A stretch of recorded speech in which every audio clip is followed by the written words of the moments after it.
Egunon, Nerea Gijarrubia, falta, konektatuta, baina irudia falta zaio, eta asun falta zaigu, ez? Asun bakarrik. Eta Nerea ez zaizu ikusten, ez dakiten zuten gaituzun. Nerea badago konektatuta, baina blokeatu zaio irudia.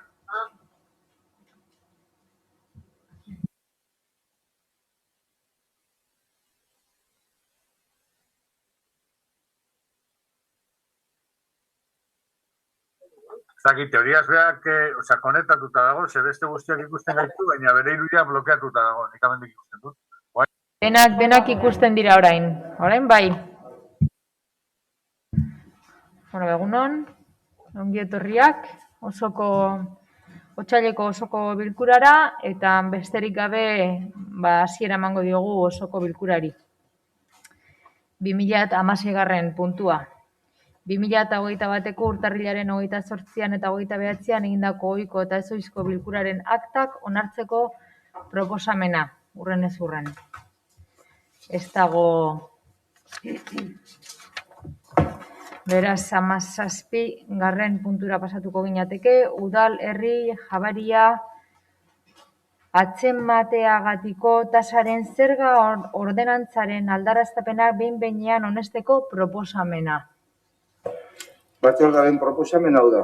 Lehenengoa, behin-behinean onetsiko da udal jabari publikoa okupatzeagatiko tasa arautzen duen ordenantza fiskalaren aldaketa erazkin gisa bidali den dokumentuan aldaketa proiektua jasotako terminetan. Aldaketaren xedea da udalak ematen dituen jabari publikoko emakidengatik tasa bat onestea eta arautzea. Bigarrena, aldatutako testuan behin betiko onetzi ostean, Bizkaiko aldizkari ofizialen argitaratu eta hurrengo egunetik aurrera egongo da indarrean. Tokio gasunak arautzen dituen abenduaren 16ko 9/2005 ura arauaren 15. eta 16. artikuluetan xedatutakoa bete. Hirugarrena, zerga ordenantzaren aldaketaren behin-behineko onespena udaletxe honetako iragarki gordean 30 egunez jartzeko aginduko da. Hala interesunek espedientea aztertu eta komenigarritzat jotzen dituzten erreklamazioak aurkeztu ahal izango dituzte. Jende aurreko erakusaldia Bizkaiko aldizkari ofizialean iragarriko da, baita lurralde historikoko honetan zabalkunderik handiena duten egunkarietako batean ere. Laugarrena, erreklamaziorik aurkeztu ez bada, behinbetikotzat jotzea ordenantza aldatzeko behin-behineko erabakia. Gero jarraian dekozio jarrita zertan datza erazkin horretan aldaketa. Uriarte jauna? Eskerrik asko, egunon guztiei. Puntu honetan, udalerri jabaria atzemateagatiko tasaren zerga ordenantza aldatzeko proiektua osoko bilkurara ekartzen dugu. Udalaren jabari publikoko ondasunaren kalifikazioa duten hiegizin eta lokalen gainean udalak ematen dituen emakidei aplikatuko zaien tasa onartzea da. Ondorioz, honako hauek definitu behar dira. Zerga egitatea, zergapetzen ez diren kasuak, zergapekoak, sortzapena eta jabari publikoko emakideen kasuetan tasaren zerga kuotak kalkulatzeko modua. Azken puntu honetan, batez ere, aldaketa dator. Ogasun komisioan teknikoki edertu azaldu zenez, proposatzen den aldaketa kudeaketa hobetzearren egiten da. En el caso concreto, las concesiones de maniales, zehatzago esateko, emakidate manialen kasuan tasaren zenbatekoa laburtuta honela ezarriko da. Lizitazio publikoa badago, kontzesioa edo esleipena dagokion proposamen ekonomikoaren balioari eta jabari publikoko ondasunen erabilera pribatiboa egiteko urteko tasa honakoaren emaitza izango da. Zerga tasa merkatuko balioari aplikatzaren emaitza. 5%koa izango da zergaren tasa, baina gauza da katastratuta baldin badago merkatuko balioaren kasuan koefizienteak egotzi dakioken gutxieneko balioaren arabera ezarriko dira eta katastatuta ez badago ondare eremuak egindako valorazio txostenaren arabera. Asun, si me escuchas tienes que apagar el micrófono. Asun, entzuten bazabiltza mikroa itzali mesedez.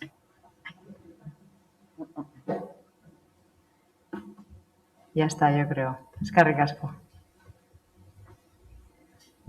Ongi, bai, amaitu duzu, ezta? Vale, norbaitek hitza hartu nahi du? Ez? Orduan, bozketara pasatuko gara, proposamen. A ber. Bai? Uste nuen hortik hartu ez dutela hitza. Ez, hitza hartuko duzute, orduan bozketara pasatuko gara. Bale, perfecto. Orduan proposamenaren bozketara pasatuko gara. Aldeko bozkak. Partido Popularra, PS Euskadiko Ezkerra eta EAJ PNV-koak ditugu. Kontrakoak, ez daudez, eta abstentzioak EH Bildu eta Elkarrekin Podemosekoak dira. Horrekin 17. puntura pasatuko ginateke. Mikel Bildosola, Agirre Gomez Korta, Udalkidea Punta Begoña Fundazioaren patronatuan kide izendatzeko proposamena. Batzordearen proposamen hau da, Nerea Guijarruria Garzia Punta Begoña Fundazioko patronatu kidearen nukoa onartzea eta den ordez Mikel Bildosola, Agirre Gomez Korta, EH Bildu izendatzea. Eguren Anderea, ez? Bueno, ongi etorria ere bai patronatura. Mele. Beraz, proposamena bozkatuko dugu. Aldeko bozkak, hau batez, onartua geratzen da. Eta honekin batera, 19. puntura pasatuko ginateke. Getxoko plan orokorraren aldaketa behin betiko onartzeko proposamena.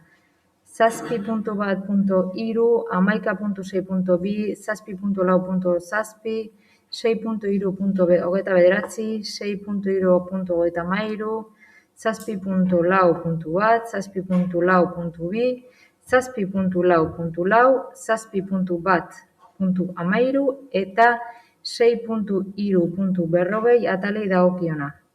Egindako alegazioak ebatziz.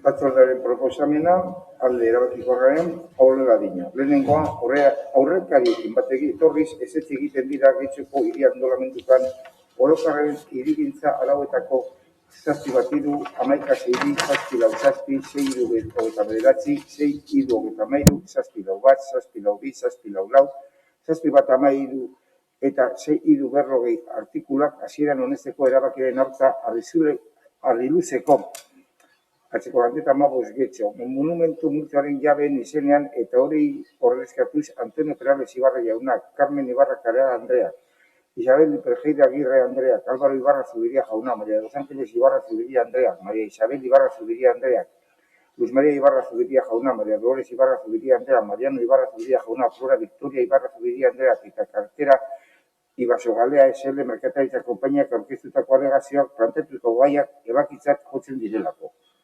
Bigarrena, honestea behin betiko Getxoko hiri antolamendu plan orokorrari dirigintza arauetako 7.3, 11.6, 7.4, 6.3, 6.3, 6.13, 7.4, 7.2, 7.4, eta 6.3 artikuluak aldatzea iritek hirigintza teknikariak izeneko enpresaren txostenaren arabera. Geroz, hor agertzen dira aldaketaren testuak.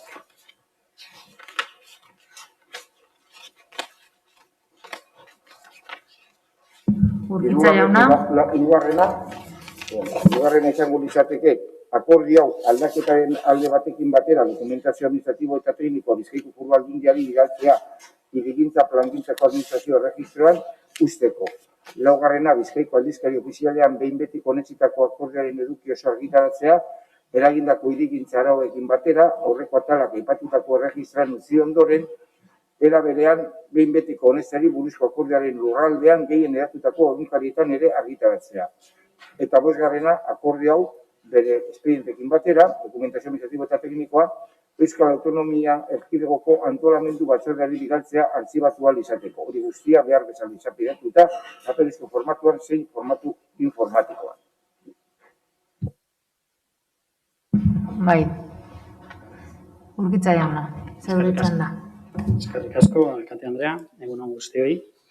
Bueno, en los últimos tiempos, fruto de la evaluación social y económica, los nuevos modelos de vida y necesidades han surgido eredu eta behar izan berrien arira, hainbat eragilek malgutzen neurriak eta egokitze neurriak eskatu dituzte hirigintza arloan. Izan ere, Errealitate berria bizi dugu ekipamenduetan, etxebizitza arloan eta kirol instalazioetan ere bai. Horren ondorioz, behar izan agertu da aldaketa batzuk egiteko araudian, hau da, Getxoko APOan, horrela, eskakizun sozial eta kolektibo horiei erantzuteko. Proposatzen ditugun aldaketak honakoak lirateke. Lehenik eta behin, xehetasun azterlanak ordezkatze kontuetan ez dira beharrezkoak administrazio izapidetze prozesurako. Eta hori beharrezkoa izan arren kontrol batzuk egin behar dira kultur ondarea babesteko udalerri mailan. Bigarrenik, estalkipean dauden espazioak etxebizitza erabilerarako erabil daitezke, baina horretarako indarrean dagoen plana eta hirigintza arauak eta segurtasun da irisgarritasun arauak bete beharko dira. Hori guztia estalpean dauden espazioak etxebizitza independente bihurtzeko. Hirugarrenik, saloiak eta antzekoak zestrapean daudenak ostalaritzarako erabilialko dira, eta horrela hobeto aprobetxatuko dira zestrapeko espazioak hoteletan, eta bestelako erabilera zehatz batzuk eman ahalko zaizkie, segurtasun da irisgarritasun araudia betez. Laugarrenik, beko solairuetan dauden espazioak etxebizitzak egiteko erabil daitezke indarrean dagoen APOa betez, eta irisgarritasun neurriak bete beharko dira. Aldaketa horren bitartez, beko solairuetan dauden lokalak etxebizitzetarako erabili ahalko dira.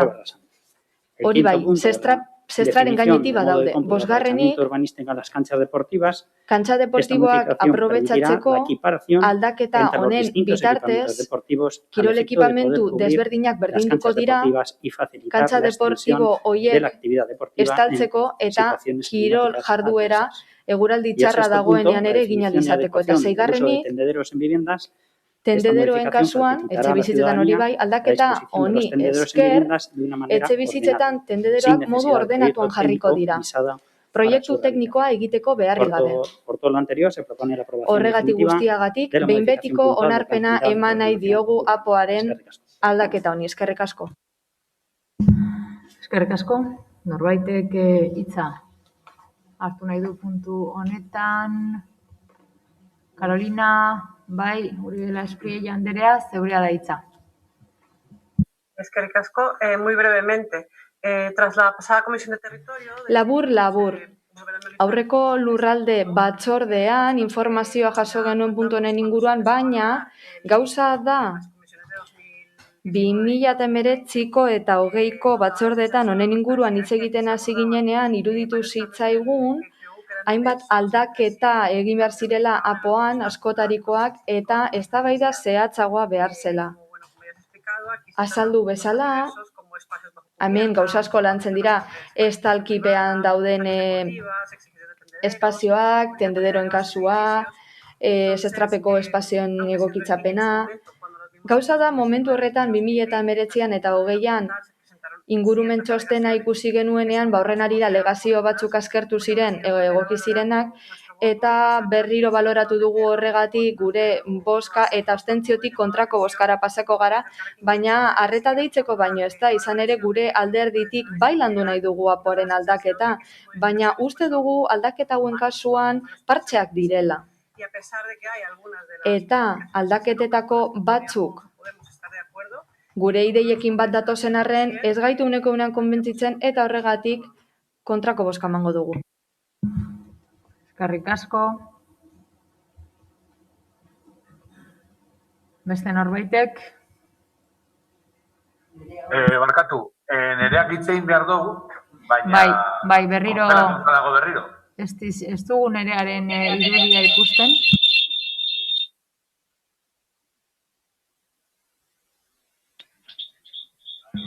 Ea posible dugun nerea ikustea. Vale, kaixo egunon, entzuten zait? Onartzen da nerearen interbentzioa. Bai, nerea, aurrera nerea. Claro, guk esak.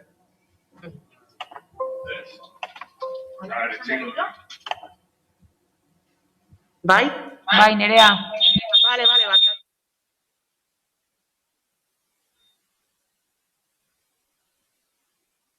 Vale, bueno, besterik gabe, gure kasuan, neurri batzuekin ados gauden arren, beste batzuk ez ditugu, beste batzuk zalantza nabariak eragiten dizkigute, beste zetasun azterketaren desagerpena adibidez.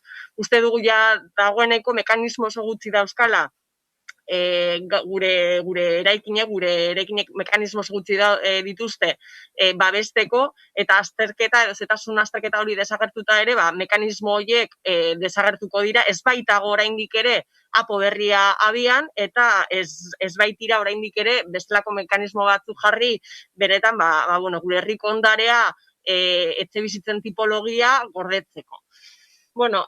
Kasu honetan ere, uste dugu, eta oso lotuta dago gure orain arteko diskurtsoarekin, apoaren berrikuspenarekin bukatu behar dugu, bitartean ari garena bakarrik da partzen bidez, eta aldaketa puntual, eta unean uneko aldaketen bidez, hau aldatzen, eta uste dugu, benetan, arreta jarri behar diogu kasu honetan apo berriari. Ari gara aldaketak egiten, baina nora eramaten gaitu honek guztiak. Uste dugu integraltasunez eta osotasunez landu beharreko plana aldatzen ari garela etengabe, modu partzialean, eta horrek inondik inora ez diola inolako onurarik ekarriko ez herriko getzoko hirigintzari ez da ere herritarrei. Horregatik guztiagatik ezezkoa bozkatuko dugu. Jakinda ere hor ekartzen dituzuen zenbait puntutan, ados egon gaitezkeen, ontzat ikusten ditugu, baina kontua da zaku berean sartzen dituzula hainbat aspektuko aldaketak, eta horiek ez ditugu aintzat hartzen bere osotasunean. Beraz, horregatik guztiagatik ezezkoa bozkatuko dugu.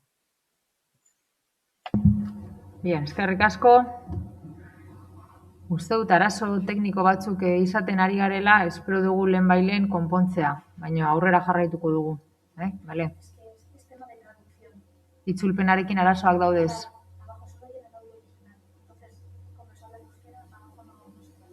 Bale, itzulpenarekin jakin dezazuten arazoak daudezela, batez ere, behian bakarrik bersio originala entzuten dela, eta orduan euskaraz egiten dugunean, pertsona batzuk zailtasunak dituzte ulertzen. Con lo cual, para los que estáis abajo, estamos teniendo problemas con la traducción. Arazoak ditugu, itzulpen zerbitzuarekin, jatorrizko bertsioa bakarrik entzuten delako, eta beraz, euskaraz hitz egiten dugunok, egin dezagun esfortzua guztia konpondu arte, guztiok elkar ulertzeko. Aurrera egingo dugu. Partido Popular, Andrade Jauna. Sí, gracias, señora alcaldesa. Buenos días a todos y a todas. Nosotros, como hicimos en el pasado pleno de enero, urtarrileko osoko bilkuran esan genuen bezala, berriro ere mozio honen alde egingo dugu, aldaketa hauen alde izan ere, gure ustez, urtebete behar izan da, aldaketen behinbetiko onespena lortzeko, eta esan bezala, arazo batzuk konponduko dira, herriko arazo batzuk, zestrapeko etxe bizitzena, merkataritza lokal bihurtu behar diren longena, hainbat eta hainbat dira, eta orain aldaketa hauen bitartez konponduko ditu. Gara beran ikustot garrantzitsua dela xehetasun azterlana baino aldez aurreko azterlan batekin behar izatea, esate baterako babestuta dagoen eraikin bat eraitsi behar denean, edo babes motaren baduen eraikin bat eraitsi behar denean, oso garrantzitsua dela, eta nik uste dut aldaketa horietan sartzea garrantzitsua dela. Matira, urtebete pasada, eta nik uste dut behar izan berri bat agertu dela aldaketa hauetan ez den agertzen, ez dakit hurrengo apoan, EPE-en arabera aldatuko den, baina hemen 7 bat 13 garren artikuluan agertzen da terrazen kasuan, 100% konputatzen dutela eraikuntza arloan, baina gu pandemia eta gero ikusi dugu oso beharrezkoa dela terrazen kasuan, etxe bizitzetan dauden terrazen kasuan, terrazak eraikitako azalera giza ez konputatzea, eta horrela eraikitzaileak terraza berriak egingo dituzte. Hau hurrengo aporako utziko dut, edo aldaketa puntualak egingo bat ditugu ardezagun kontuan, dinamika berriagatik, egoera berriagatik, pisu berri guztiek izan behar dutela terraza. Eta ze gertatuko da, etxe bizitza giza konputatzen ez dutenean, babes ofizialeko etxe bizitzen kasuan esate baterako, ez dute konputatzen, eta nik uste behar izana dela aldatzea. Berriro diot, behar bada ez da aponetan izango, baina locales. Baina lokalen eraikuntza arloko araudian, edo etxebizitza bihurtzeko araudian bai agertu beharko litzatekea. Behingoz aztertu beharko genuke zein arazo dagoen lokal asko etxebizitza bihurtzeko aukera dagoelako gure udalerrian, baina araudia dela eta ezin da hala egin. Beraz, behar bada hori landu beharko dugu, nik hori duela urtebete esan nuen hori egin behar zela, baina bada lan egiteko garaia, eta ea horrela Goltzarreko lokalak, lonjak, etxebizitza bihurtu ahalko aldira momentura arte ezin delako hori egin. Eskerrik asko, Andrade jauna. Gonzalo jauna, zeurea da jauna. Egunon. Bueno, 6 aldaketa puntualen inguruan zera esan behar dut. Zehetasun azterlanaren inguruan esan denaren arira, azterlan hori ez da inongo bermea eraikin bat babesteko, araudi desberdinak ematen dute hori. Eta beraz, azkartu egiten da administrazio arloko izapidetzea, eta kultur babesari buruzko araudia bera, nahikoa da eraikina babesteko, dagokion neurrian. Ez du zentzu askorik ere proiektu bat izapidetu behar izatea tendedero bat jartzeko. Nik uste horretan guztio gaudela ados. Eta gainerako 4 aldaketen kasuan, funtsean, denbora luzez eskatu izan diren aldaketa dira, elkarteek, herritarrek eta barrek eskatutakoak, instalazioiek erabili ahal izateko, eta kasu batzuetan baldintza hobeetan egokitzapen lanak egiteko espazio horietan. Besterik gabe egia da denbora gehiago behar izan dugula pentsatzen genuena baina nik uste duela urtebete honetzi zenetik ez dela edozer gauza gertatu. Eta nik uste badela garaia orain honesteko azken finean herritarrek egindako eskaera dira, eta ahalik eta azkarren erantzun behar diegu, hori baino ez da. Eskerrik asko, Gonzalo jauna, eta honekin bozketara pasatuko ginateke. Aldeko bozkak, Partido Popularra, PS Euskadiko Ezkerra eta EAJ PNV-koak. Kontrakoak, EH Bildu eta Elkarrekin Podemos. Honekin batera, 20. puntura pasatuko ginateke.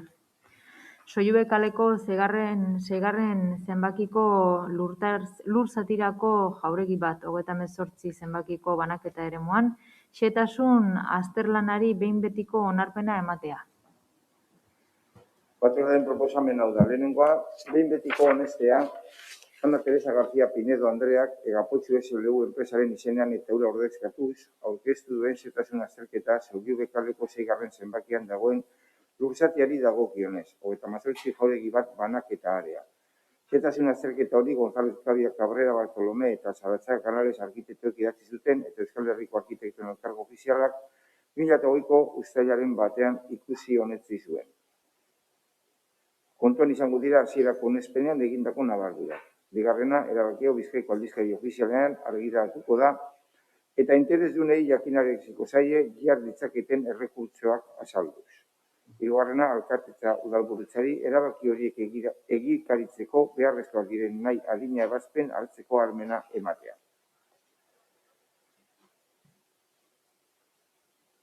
Konpondu da ja itzulpenaren arazoa, bale? Orduan aurrera egingo dugu lehengoko moduan. Ongi. Urkitza jauna, zeurea txanda. Bueno, idazkari jaunak azaldu bezala, xehetasun azterlanaren behin betiko onespena daukagu punto honetan, hasierako onespena eman zitzaion gobernu batzarrean, 2020ko abenduaren 9an, azterlan hau izapidetu zen indarrean dekretu bat sartu zenetik, zaio ingurumen ebaluazio estrategikoa egin behar izan, eta arkitektoen onespena du, baita azpiegituren teknikariarena ere, eta hasierako onespena eman ostean espedientea jendartean erakutsi da, ez da alegaziorik aurkeztu, eta beraz, behin betiko onetsi dezakegu xehetasun azterlan hau. Aipatutako eraikinak ordezkatzeko. Eskerrik asko. Hitza nahi duzut hartu. Elkarrekin Podemos, Uribe de la Espriella Anderea.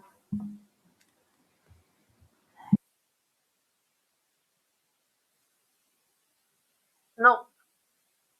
Eskerrik asko, Carolina.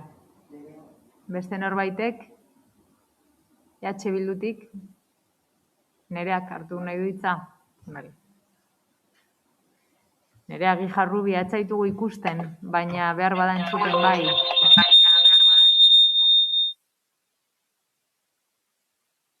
Vale, egunon berriz ere, bueno, Bildutek egiten dugun irakurketa zera da, herritarren gaur egungo beharrei erantzuteko tresna egokiena,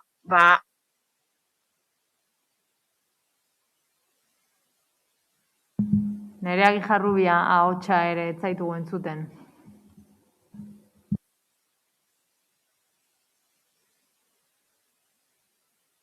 Uste dut teknikari bat joan dela zuen tokira. Vale, ya de modificaciones puntuales. Necesitamos un nuevo PGU. La revisión está retrasándose. Apo bat behar dugu, berrikuspenak atzeratu baino ez du egiten. Ez zaitugu entzuten. Ez zaitugu ikusten, ez zaitugu entzuten, Nerea.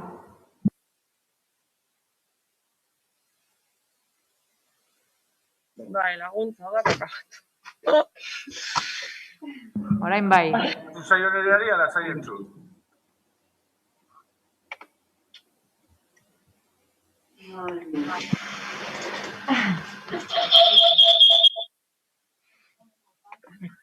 Ez que kaskoak ez ditugu, ez da. Ja, bai, baina entzuteko. Bai. Baina gero ezin dut itzelen ari. Baina gero kendu behar dituzu, Vale. Zizako mikrori. Baina hitz egiten dela, hemen dago. Vale, bos. Guiándome el discurso.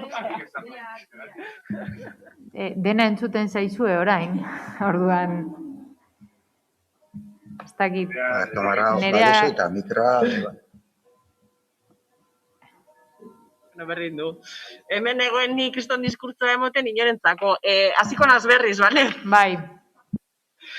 Bale, esaten duena, gure posizioa zera da, herritarren gaur egungo beharrei erantzuteko tresna egokia apo berria da. Apo berria atzerapenarekin, 11 urteko atzerapen baino gehiagorekin datorren apoa. Uste dugu ez dugu sinisten aldaketa puntualen bitartez lan egitea. Ez dugu sinisten zehetasun azterketak hona ekartzea apo sarkitu batean oinarrituta daudenean. Creemos que no es la manera de trabajar mediante... Hau ez da lan egiteko modua, ezin dugu horrela lan egin, asalto de mata, eta horrelako azterlan zehatzik gabe. Hau da gobernu taldearen lan egiteko modua apo berria behar dugu, eta horrek herritarren premiei erantzun behar die, oso atzeratutak gaude, eta bien bitartean zer gertatzen da? Hala, zehetasun azterlanak ekartzen dira, eta horiek oinarrituta daude zaharkitutako apo horretan. Araudi hori erabat zaharkituta dago, beraz... Eta 21. puntuak aldarrikatzeko, beste behin ere apoaren berrikuspena. Behingoz amaitu behar dela. Amaitu behar duela udal gobernu honek. Hori gertatzen ez den bitartean, uneko aldaketekin jarraitzea ez dugu inondik inora zilegi ikusten. Honako zehetasun azterketak ere apo sarkitu batean oinarritzen dira, zeinek ez dien erantzuten getzostarren beharrei. Espekulazio ardatz duen apoan oinarritzen dira, etxebizitza eskubidea bermatzen ez duen apoan oinarritzen dira, gaur ona ekartzen dituzuen zehetasun azterketak, espazio berden defizit nabarmena duena, eta oraindik ere gure herriko zonalde berde ugari arriskoak jartzen dituena. Eta zaborrei guztiak biltzen dituen apoan, ere oinarritzen dira bestean bezala gaur ona dakartik dizuen zehetasun azterketak. Horregatik guztiagatik ezezkoa bozkatuko dugu. Egungo getzostarren beharrei erantzuten dien plana behar dugulako, osoa, integrala, jasangarria eta etorkizunari begirakoa. Epe laburra gainditu eta etorkizuneko udalerria irudikatuko duena. Guztientzako, gazteak barne.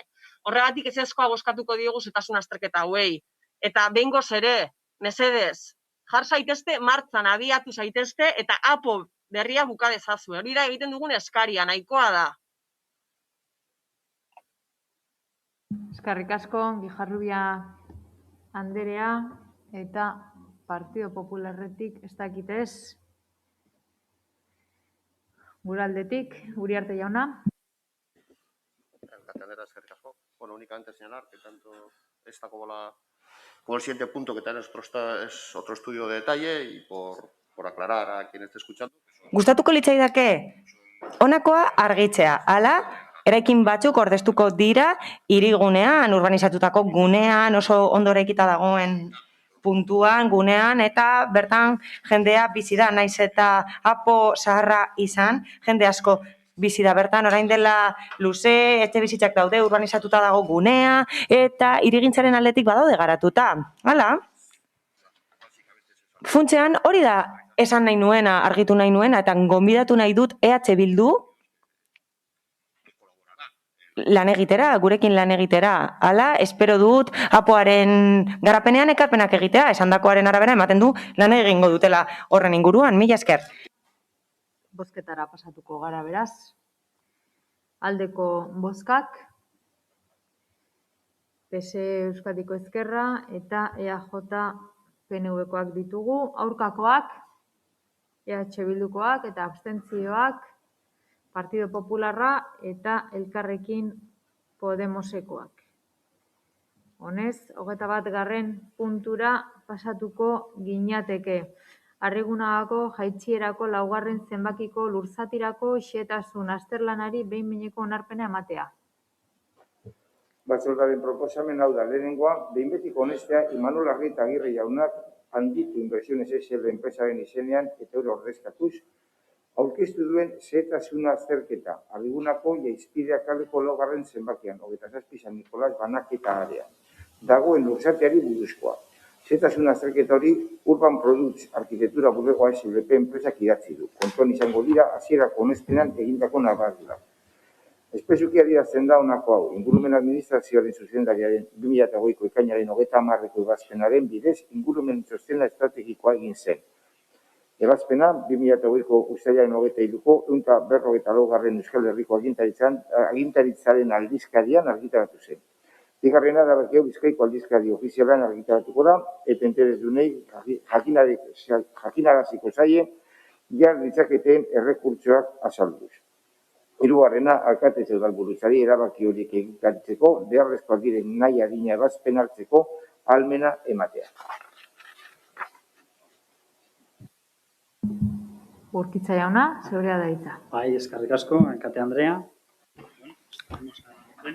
Osoko bilkura honetara ekartzen dugu xehetasun azterlan hau behin betiko onartua izan dadin. Hala, gobernu batzarrean onartu egin zen, erabaki hau, eta bai, badago udal arkitektuaren aldeko txostena, eta azpiegitura burutzaren aldeko txostena daukago, eta nahita eskoa da informazio publikoko izapidea burutzea, eta idazkariak esan bezala, dekretua indarrean sartu aurretik ezagutzera eman beharko da. Horregatik, xehetasun azterlana ingurumen ebaluazioaren pean jarri da, eta aldekoa da irizpena. Beraz, horregatik guztiagatik proposatzen dugu behin betiko onartzea xehetasun azterlan hau. Aipatutako lursail horretarako. Mila esker. Eskerrik asko Urkitza jauna. Uribe de la Espriella Anderea, zeuderea da txanda.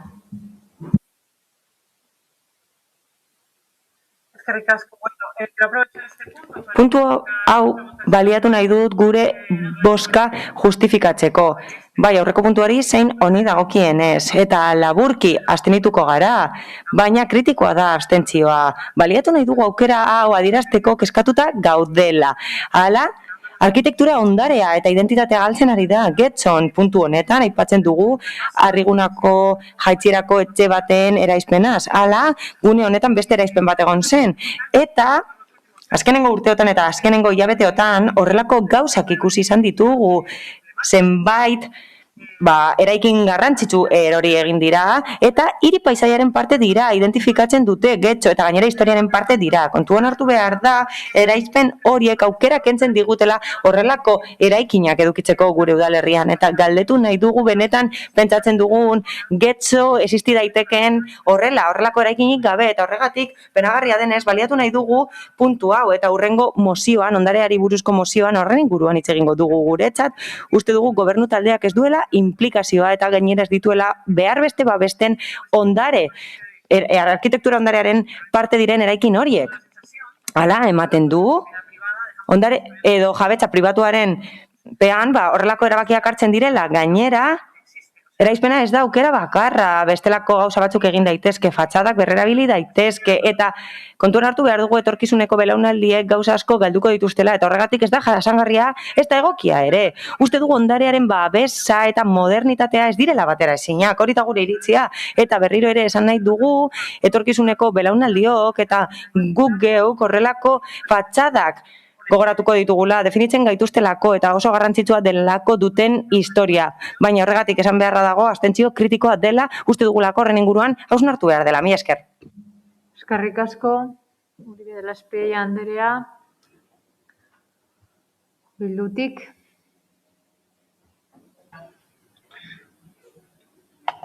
Bai? Bai, kaixo, bai. Bueno, bai, kasu honetan ere gure bozka ezezkoa da, aurretik aipatutakoari erreferentzia eginez, eta bai noski, jakin badakigu, eraitziko diren bietze hauek lurzoru urbanoan daudela, hirigunean daude, eta hori jakin badakigu bai, baina etzek ere herri paisajea sortzen dute, izaera eta kultura bat sortzen dute, eta uste dugu, gure herrian, horren bereziak diren etxeak, horren urte luzez gure herrian egon direnek ere badaukatela babesteko eskubidea, edo babestuak izateko eskubidea. Eta zoritzarrez, gure aposarkitu horrek biltzen duen katalogo, ondarearen katalogoak, hainbat eta hainbat ez ditu aintzat hartzen. Horregaitik ere, berriro ere aldarrikatzen dugu apoaren berrikuspena bukatzea. Apoaren berrikuspen horrek, espero dugu, EH Bildu alderdi politiko bezala, benetan, gaur egungo errealitateari egokitzea eta herritarren beharrei erantzun bat ematea. Horrela izan ez gero, noski bidelagun izango gaituzue. Baina egia esan berrikuspen horrek izandako bilakaera ez da bat ere esan dezagun aurrekari egokia, bai. Espero dezagun emaitza hobea izatea. Ez izandako prozedimendu luze, neketsu eta motelaren parekoa. Eskerrik asko, Jarrui Anderea, Partido Popularretik ez, Uriarte jauna, zeurea da txanda. Anderea, eskerrik asko. Bueno, en este caso estamos hablando de un inmueble. Kasu honetan, higiezinak ez du udal zaintzarik, ez du babesi, kasu honetan, argi eta garbi, abandonatuta dagoela esan dezakegu, eta behin baino gehiagotan tapiatu da, sute batzuk egon dira, eta, bai, birgaitze bat da, besterik gabe, berroneratze bat da, orube bat dago bertan, eta eraikina zaharra da, berroneratze bat da, ez duelako zaintzarik eta ez duelako bestelako ondarerik, ez da? Besterik gabe, zinegotziak azaldu duen bezala, Urkitza jaunak azaldu duen bezala, betekizunak betetzen dira, zetasun guztiak betetzen dira, eta irizpideak betetzen dira, eta berroneratze bat egiten da orube horretan. Hiriguneko orube horretan berroneratzea egiten da. Kasu honetan, Algortako auzoan, besterik gabe, mila esker. Eskerrik asko, Uriarte jauna. Bozketara pasatuko ginateke beraz. Proposamenaren aldeko bozkak, Partido Sozialista, Euskadiko Ezkerra eta EAJ PNV-koak dira. Kontrakoak, EH Bildukoak eta abstentzioak Partido Popularra eta Elkarrekin Podemosekoak.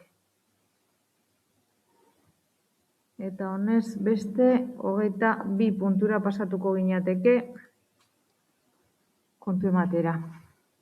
Zinegotzi eskuordearen abenduaren 10-ko 46/2023/2020 ebazpenaren berri ematea. Horren bidez, xedatu zen Igor Villalabeitia Etxebarriak osoko bilkuraren 2019ko abenduaren 23ko 200 erabakiaren aurka abiatutako prozedura laburtuan agertzea. Erabaki horren bidez, lanpostuen zerrenda aldatu zen. Lanpostuen balorazioa egitearen eta antolaketaren alorreko beste neurri batzuen ondorioz, errekurtsoaren xedea herritarren segurtasun arloko lanpostuetara mugatu da. Batzordearen proposamen hau da. Udalak jakitun geratzea, zinegotzi eskuordearen abenduaren 10ko 4.653/2020 ebazpenaren berri ematea. Horren bidez, zeratu zen Igor Villalabeitia Etxebarriak osoko bilkuraren 2019ko abenduaren 23ko 200 erabakiaren aurka jarritako 171/2020 prozedura laburtuan agertzea. Erabaki horren lanpostuen zerrenda aldatzen du, lanpostuen balorazioaren eta beste antolaketa neurri batzuen ondorioz gisa, eta errekurtsoaren xedea herritarren segurtasun arloko lanpostuetara mugatzen du. Eguren Anderea. Eskerrik asko, alkate Andrea, egun on guztioi. En este punto del orden del día... Puntu honetan, informazio batzordean azaldu nuen bezala, kontu emate hau ekartzen dugu. Hala, udala, agertu eginda errekurtso batean. Zehazki, 171/2020 errekurtsoan. Hala, agente batek jarri zuen hori, gure erabaki baten aurka. Erabaki hori, 200. erabakia izan zen, eta 2019ko abenduaren 23ko erabaki bat da. Hala, akordio horrek lanpostuen zerrenda aldatzen du. Zeren ondorioz ba, lanpostuen balorazioaren ondorioz. Baina kasu honetan, mugatzen da errekurtsoaren xedea herritarren segurtasuneko arloko lanetara. Hala? Berak uste du, balorazio batzordeak, balorazioa egiterakoan, akats bat zuela, forma akats bat, eta horregatik guztiagatik, esan beharra daukagu prozedura horretan agertu egin dela udala. Mila esker. Eskerrik asko, eguren Anderea. Bueno, eta honekin batera, horrek ez badu hitzartzen, pasatuko ginateke mozioetara. Beraz, Getxo EH Bildu alderdiko udal taldeak aurkeztutako mozioa daukagu lehenengoa, gasolindegia ondarea bihurtu. Zeinek hartuko du hitza? Rodríguez jauna. Bai. Nire entzuten zait, ezta? Bale, herrien ondarea ez da soilik gaztelu ez osatzen. Ondare inmaterial kontzeptua ez da berria. Hori dela eta Algortarron oroimenean finkatuta dagoen gasolindegia ekarri nahi dugu gogora. 50 urtez egon da hor gasolindegia. Algorta eratzen, zabaltzen, handitzen ikusi du. Urte hauetan itxuraz aldatu egin du batzutan, modernitatera egokituz eta azkenean ateak itxi ditu. Egungo modernitateak eta segurtasunak ez baitute ontzat ematen horrelako ekipamenduak hirigunetan izatea. Etorkizuna hoberako egiten da, eta denok ontzat ematen dugu gasolindegia itxita egotea. Baina gasolindegia ixteak ez du esan nahi algortar askoren oroimenerako galdu behar dugunik. Europan zehar ikusi izan ditugu aintzineko eraikin industrialen berrerabilera, industriaren ustezko itxusitasun hori edertasun bilakatuta. Bide horretatik proposatuko genuke gasolindegiaren etorkizuna. Beraz, osoko bilkura honi honako akordioetarako puntuak proposatzen dizkiogu. Osoko bilkurako udal gobernu taldeari eskatzen dio gasolindegiari lotutako garbiketa lanak arindu ditzala eta egin jarraipen hurbila egin dezala, eta uneren batean jabego pribatua zen erakundi publikoa presionatu behar baditu egin dezala. Behin gasolindegia garbituta, udalak eskura dezala gasolindegia eta beharrezka konponketak egin ditzala, beti ere egungo egoera mantenduz, batez ere gasolindegi hornigailuak dauden tokietan. Autotarrentzako gunea eta argazkilaritzan oinarritutako erakusgela eta tailer toki proiektua batetik abiatuta, bertoko auzotarrekin eta inguruko elkartekin prozesu parte hartzaile bati ekin diezaiola gasolindegia balorean jartzeko asmoarekin. Prozesu parte hartzaile honek ezin izango du 10 hilabete baino gehiago iraun. Aipatu prozesu parte hartzailean, etorkizuneko kudeaketa mistoaren alde egingo da. Hau da, inguruko kultur elkarte auzotarrek eta udalak parte hartuko dute bere gain kudeaketan. Bueno, ez da lehen aldia mozio hau, edo antzeko mozio bat ekartzen dugula, eta beste alderdi batzuk be proposamenak dituzte gasolindegi zaharreko eta gure ustez dena aintzat hartu behar direla. Azken aldi honetan gure ondarea suntsitzen dela ikusten ari gara, duela gutxi hitz egin dugu horren inguruan, hitz egin dugu gehiago, baina balio arkitektoniko soilari begiratzen zaiola ematen du. Ez da balorean jartzen memoriaren balioa edo eta getxostarren bizitzetan esanguratsuak izan diren tokiak eta bizipenak. 50 urtez, getxostarron paisaiaren parte izan den gasolindegia biltzen duen eraikina eraistea galera litzatekela zinez uste dugu. Eta Europako hainbat tokitan kultura arkitektonikoa bezalakoa da. Eraikin industrialak ere gure memoria eta ondarean zati garrantzitsua baitira. Are gehiago gurea bezalako, Euskal Herria bezalako, herri batean non industriak gure iragana eraiki duen. Londreseko Clergoel Road auzoaren eredua ekarri genuen gogora bere momentuan, auzo horretan gasolindegi zaharra zinema bihurtu zen, eta gainera, berrerabilitako materialak erabile zinema sortzeko. Hotz ondareaz gain, natura zainduz. Baina ez dugu urrenera joan behar, bere momentuan gogoratu genituen Berangon egindako liburu truk izeneko proiektuarekin, kioskoarekin egindana, edo Deustuko Artiaz fabrika azoka bihurtuta, edo Gernikako azokide Astra etxean arma ere egiteko erabiltzen zen lantegi batean egin duten kultura eta parte hartze proiektu batekin. Batek pentsa dezake eztabaida hau gaindituta dagoela eta horrela ematen du, denok gure ganatu dugula gasolindegi zaharra etorkizunean ekipamendua izango dela, baina egunak pasala zalantza sortzen zaizkigu. Gobernu taldeak esango digu oraindik kutsadura garbitzeko lanak egin behar direla, eta horiek gasolindegia ustiatu zuen enpresak egin behar duela. Baina hala ere esango digu eskumena momentuz. Enpresarekin lehian aritzeko eskumena Eusko Jaurlaritzarena dela.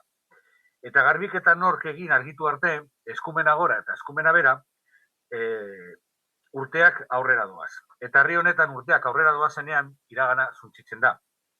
Alderdi Popularrak arrisku horretan aizerrota egon daitekela esan zigun, eta Usategi kafetegiaren kasua ezaguna da guztiontzat. Beraz, ez duguna nahi da gasolindegian gauza bera gertatzea, eta bide horretan doa. Aitzakiak aitzaki, udalak ez du ezer egiten.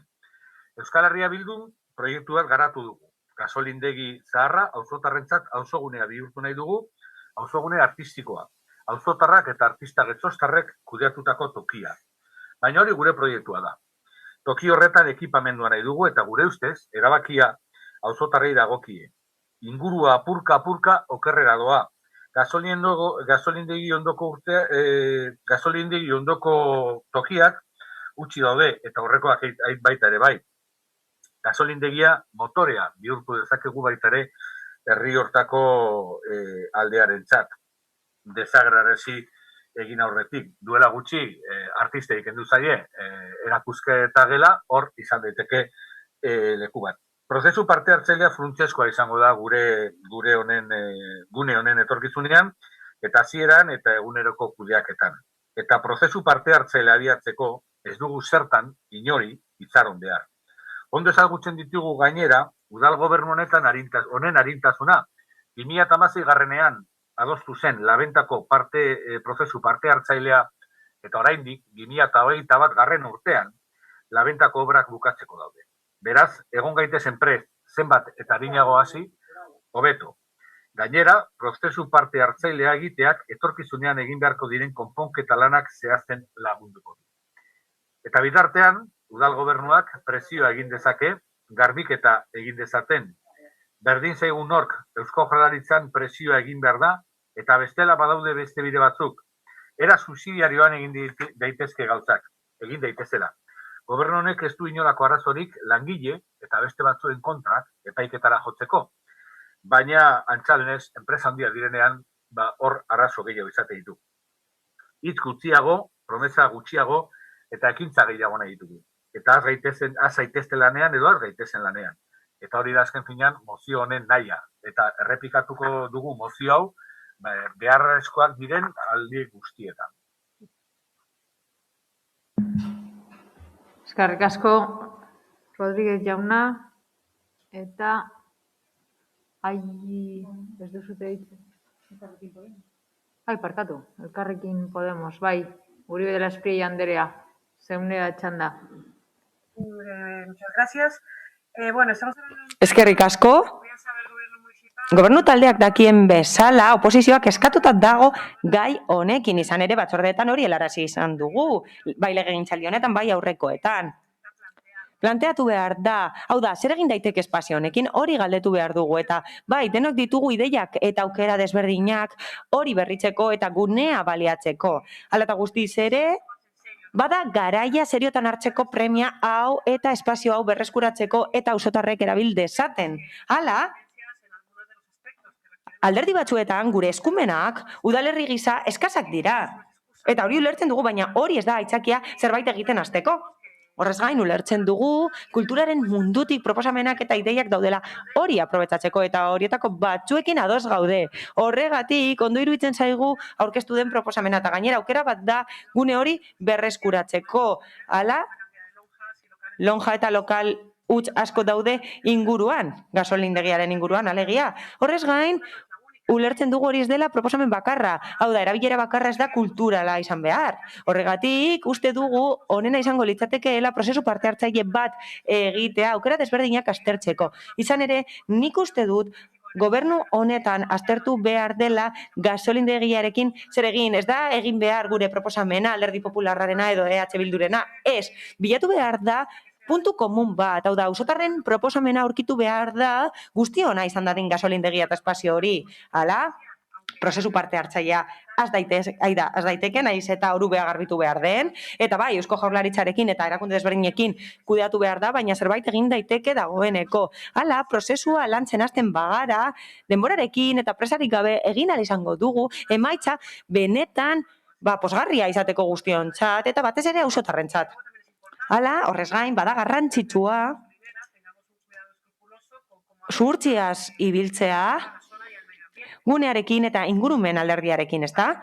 Jakin badakigu, ezin dugula gehiegi egin kutsatutako lurzoruari dagokionez, baina hor egon behar gara eta salubritate egoera egon dadin eskatzeko gaitasuna daukagu. Izan ere, garbi egotea oso garrantzitsua da, naiz eta proiektu egin behar dugun epe luzera, guk uste dugu gauza batzuk egin daitezkela, adibidez Getxo Fotorekin eta beste jarduera batzuekin gauzak egin dira aldi baterako, eta hori egin dezakegu.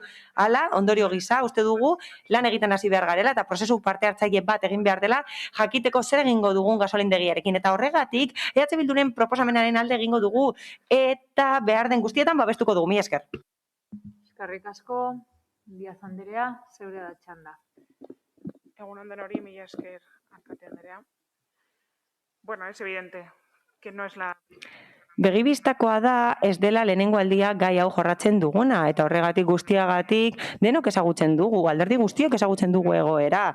Hala, EH Bilduk berriro ere ekartzen du plenora proposamen hau, gogorarazteko gasolindegia, eta haiek esan duten bezala ez da berria.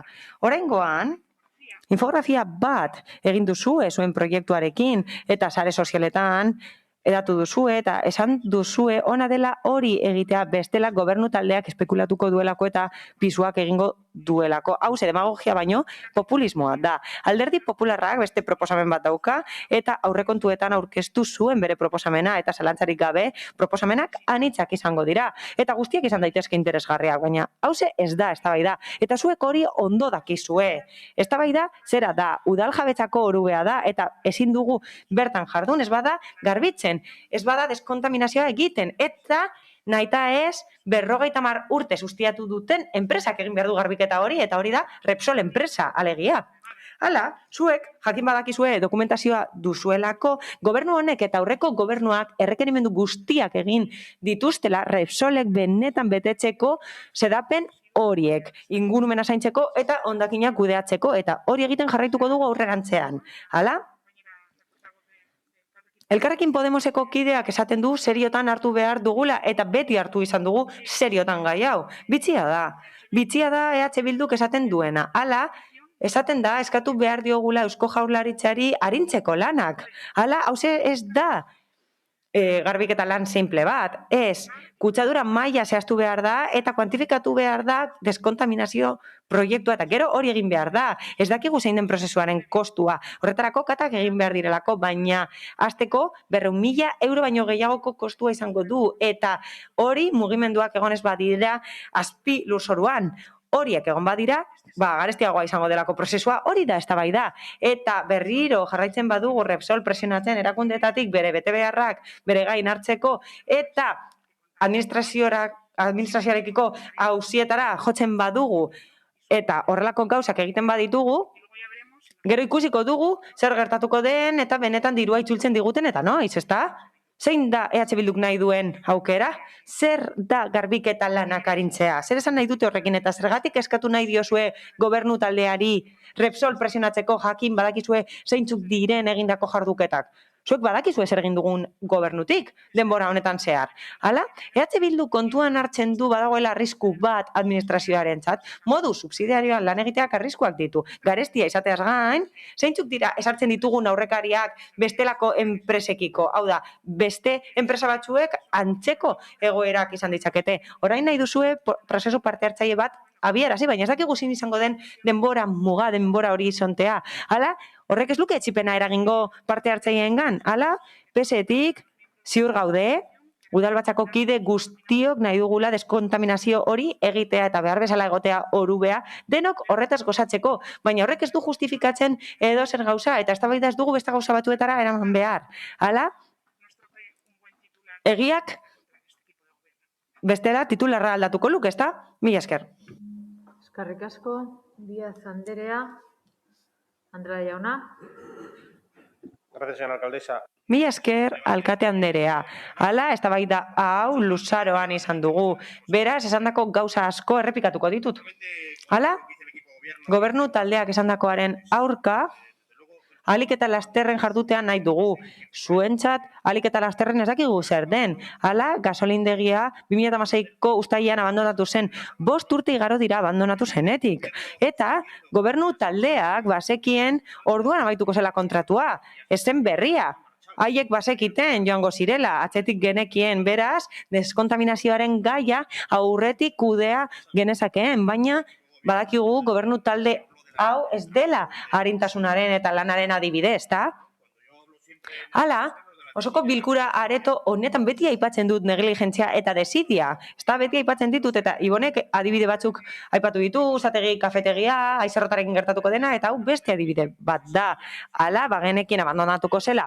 Eraikin hori, abandonatu egin da, eta hori egiten da, badago litigio bat, ez Repsolen eta udalaren artean.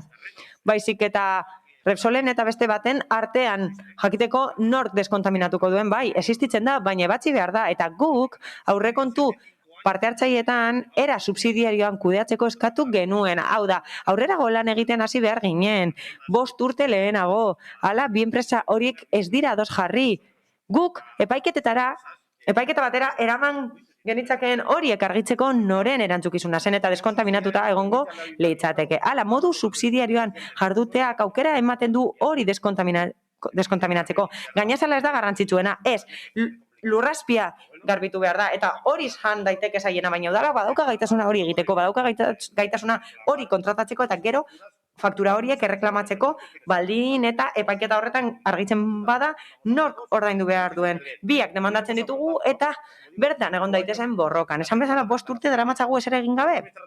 Hala, bien bitartean beste proposamen bat egin dugu guk, azalera erabil daitekelako. Ez dago txostenik esaten duenik hori ezin denik erabili. Eta horma bat egin beharrean, pertsonak ateratzeko, eta udalak egin du, aukera geneukan kristalera bat jartzeko, eta lehengo ateak erabiltzeko, eta espazio bat egiteko aukera genuen, adingabeek bertan itxaroteko, euria askotan izaten dugulako hemen, eta markesinak erabil genitzake bakarrik aparkatzeko, jakin badakigulako lio itxelak sortzen direla autobusekin irtera eta sarrera ordueretan. Oso merkea zen gure proposamena, ezen 1.000 euroetara heltzen, bizikletak garbitzeko gune bat jarri genuen, eta gero, aukera daukagu bestea garbitzeko, baina 5 urte igaro izan dira, eta aukera geneukan espazio horiek baliatzeko, aukera geneukan komunak erabiltzeko adibidez, apur bat garbituz, eta posta sola die gobernu taleko kidei, nahiago du apur bat estali eta abandonatuta utzi herria. Hori da, gobernu taldearen jarrera, esaiolako lan egitea gustatzen, eta EH Bilduk proposamen batek hartzen du, eta landu dute proposamena, eta ematen du behin betikoa dela. Behin betikoa dela, bai, zilegi da, eta gu ez gaude, ados, ez dugu uste antzerkigune bat izan behar denik, eragile artistikoen txat izan behar denik ez dugu uste, merkatua daukagu, baina bere proposamena da, eta zilegi da. Hala, apur bat kontraesanetan erortzen da. Hala, proiektu bat ekartzen dute eta gero prozesu parte hartzailea aipatzen dute, guk bezala, ziurazki barne prozesu bat egin dute, bere afiliatuekin, galdetu diete zer nahiago duten, herritarrekin kontsultatu dute zer nahi duten, eta ziurazki ondorioztatu dute hori dela aukerarik onena, ezta? Algortako jendeak gehien bat horrelako jarduera nahi du, zilegi da, baina ez dauka zentzurik hori proposatzea eta gero esatea prozesu parte hartzaile bat egin behar denik, baina besterik gabe. Gu abstenituko gara ez gaudelako ados jarduera kulturalerako erabiltzea, besterik gabe, baina horregatik abstenituko gara. Argi dagoena da, batera lan egin behar dugula eta salatu behar dugula gobernu taldearen abandonua. Hala, aitzakia barne borroka bat da, ezta? Enpresa buruen arteko borroka hori da barne aitzakia, baina ezin dugu herria abandonatu. Hori ez da aitzakia, gero udalerria abandonatzeko. Baina zer esango dugu, beti diodan bezala, hemen daukagu baranda apurtuta orain dela 3 urte. Hori da desidiaren adibiderik argiena, mila esker. Eskerrik asko, Andrade jauna eta González jauna zeurea da hitza. Egunon berriro. Bueno, sobre la gasolina de Alango hemos hablado... Bueno, Alangoko gasolindegiaren inguruan hainbat aldiz aritu gara, informazio batzordetan, zein osoko bilkuretan. Gainera, deno dakigu momentu honetan zein egoeratan dagoen, eta orain gutxi, alderdi politiko guztiei bidali genuen programa, 30 jarduketa baino gehiagorekin. Ustiapenaren epea bukatu aurretik egin direnak ere. Berriro diot, ustiapenaren epea bukatu aurretik. Ingurumen arloko legezko xedapenak bete behar zituen enpresa esleipendunak eta dakizuen bezala guk udaletik askotan esan genion enpresa hori lekua usteko eta tokia deskontaminatzeko gero erabili ahal izateko. Udalak esandakoaren arabera eta ezarritako prozeduraren arabera nola nahi ere, eskerrak eman nahi dizkiote EH Bilduri proposamenagatik, ikusi dut eta infografia interesgarria egin dute sare sozialetatik, proposamen interesgarria da. Baina berriro esan behar dut informazio lurralde batzordean esan nuena. Oraindi lursalu kutsatuen karakterizazio lanak ez ditu egin enpresa arduradunak.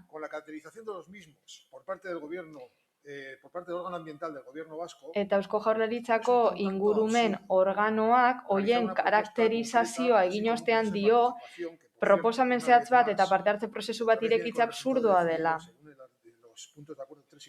Eta 3. eta 4. akordio proposamenako 3. eta 4. puntuen arabera hori esan dezakegu, baina gu berriro diogu eta gainera presionatu ere egingo dugu legezko bide guztietatik mozioan eskatu bezala. Ofizialak zein ez ofizialak. Enpresa horrek esku hartu dezan eta bere obligazioak bete ditzan. 50 urtez emakidaren eskubidez eta abantaiez gozatu ahal izan zuelako. Deskontaminazio lanak egin beharko ditu eta guk gainera impunitate mezu bat bidali genion eta exekuzio subsidiarioaregatiko erreklamazioak gainera beti ere horrela auki gaitzake. Eskerrik asko, González jauna. Rodríguez jauna, bigarren txanda hartuko duzu. Sí, primero un par de matices. Bai, ñabardura pare bat alderdi popularrari, bueno, zuek esandako gauzaskoarekin bat gatoz, eta EAJ-ko bozeramaileak esandakoarekin ere, bai, baina badugu proposamen bat.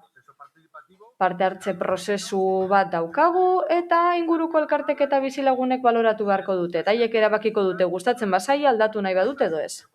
Hori bezain simplea. Baina gauzak egiten hasi beharra dago. Hala ere, zentratu nahi dut, demagogia akusazioetan. Alderdi sozialistako bozeramaileak egin dizkigun akusazioetan. Ulertuko du, nola ez dugula batere konfiantzarik berak esandakoan, eta zergatik galdetu Romoko bizilagunei. Haiei esan zioten diligentea ginela eta lerro gorri bat zegoela eta gero ez da zertarako erabili. Esaten duzu ondo dakigula enpresak errekerimenduri jartzen ez duela. Bueno, zifra bat eman digute ontsi bertan, 200.000 euro. Getxoko kultur aretoa orain momentuan tribunaletan dago diru pila bat galduta dezakelako erabaki batengatik. Osoko bilkura honetan ere ikusi dugu auzitegietan langile baten errekurtsoaren aurrean pertsonatzeko presegoela zinegotzi bat, beraz, bai, Getxoko udalak badu afizioa epaitegietan agertzeko.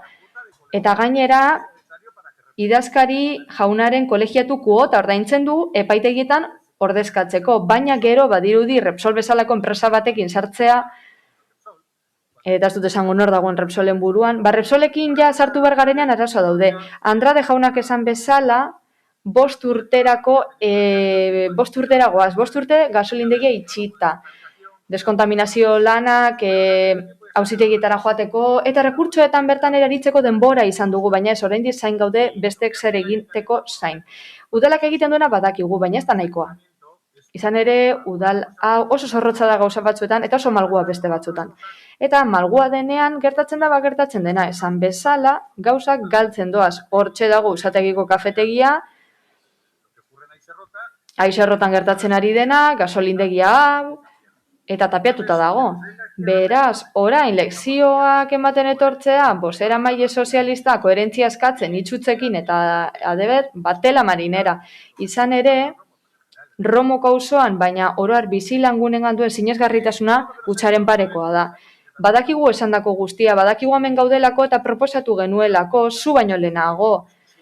Eta gero barne eztabaidak egon arren, konpondu zezakeen kontu hori eta zerbaitez enteratu.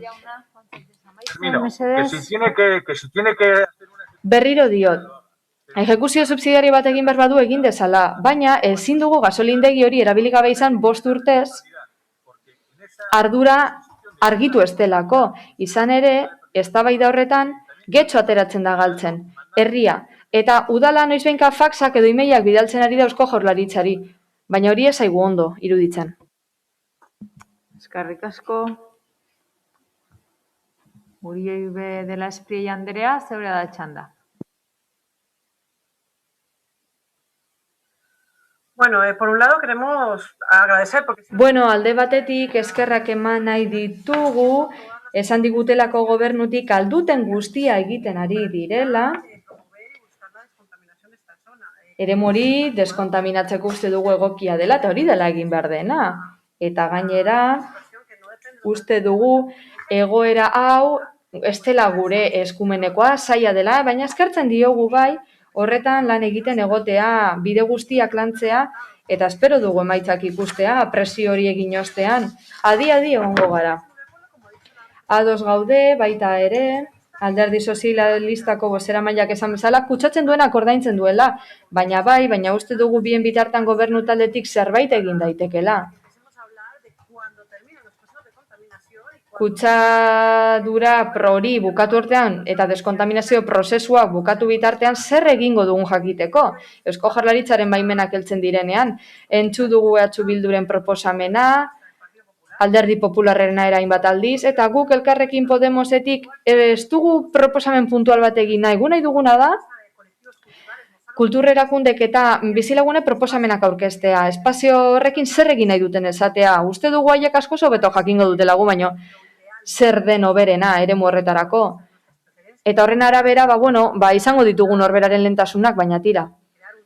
Baina eztabaida bat sor daiteke guztiontzako onuragarri izan daitekena, baina tira, Alderdi Sozialistaren proposamenarekin geratu beharko ginateke, Bildurena gaizki iruditu zaio, Alderdi Popularrena ere bai, Alderdi Sozialistaren proposamena zein da, nik uste dut bestela proposatu den metodo egokia dela. Baina berriro diogu, eskerrak eman nahi ditugu gobernu taldea alduten guztia egiten ari delako orubori garbitzeko, baina hori ez da aitzakia. Oraindik hasi beharra dugu pazientziaz.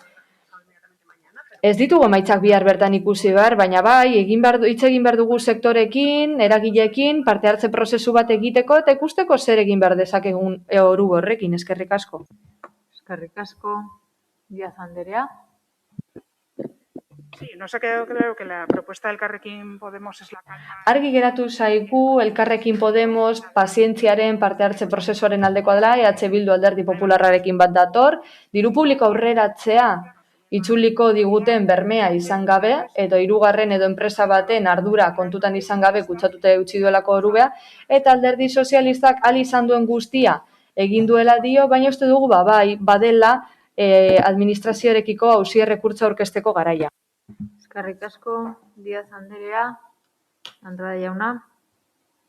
Sí, gracias.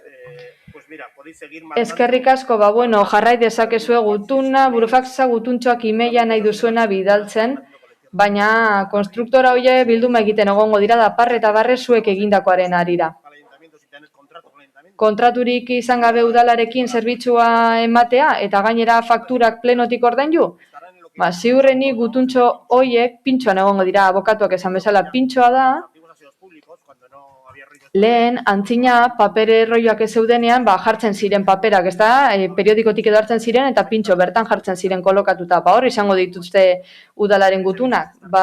Enpresa buru hoietako baten komunaren pintxoan, 5 urte dara matzalako parre eta barre,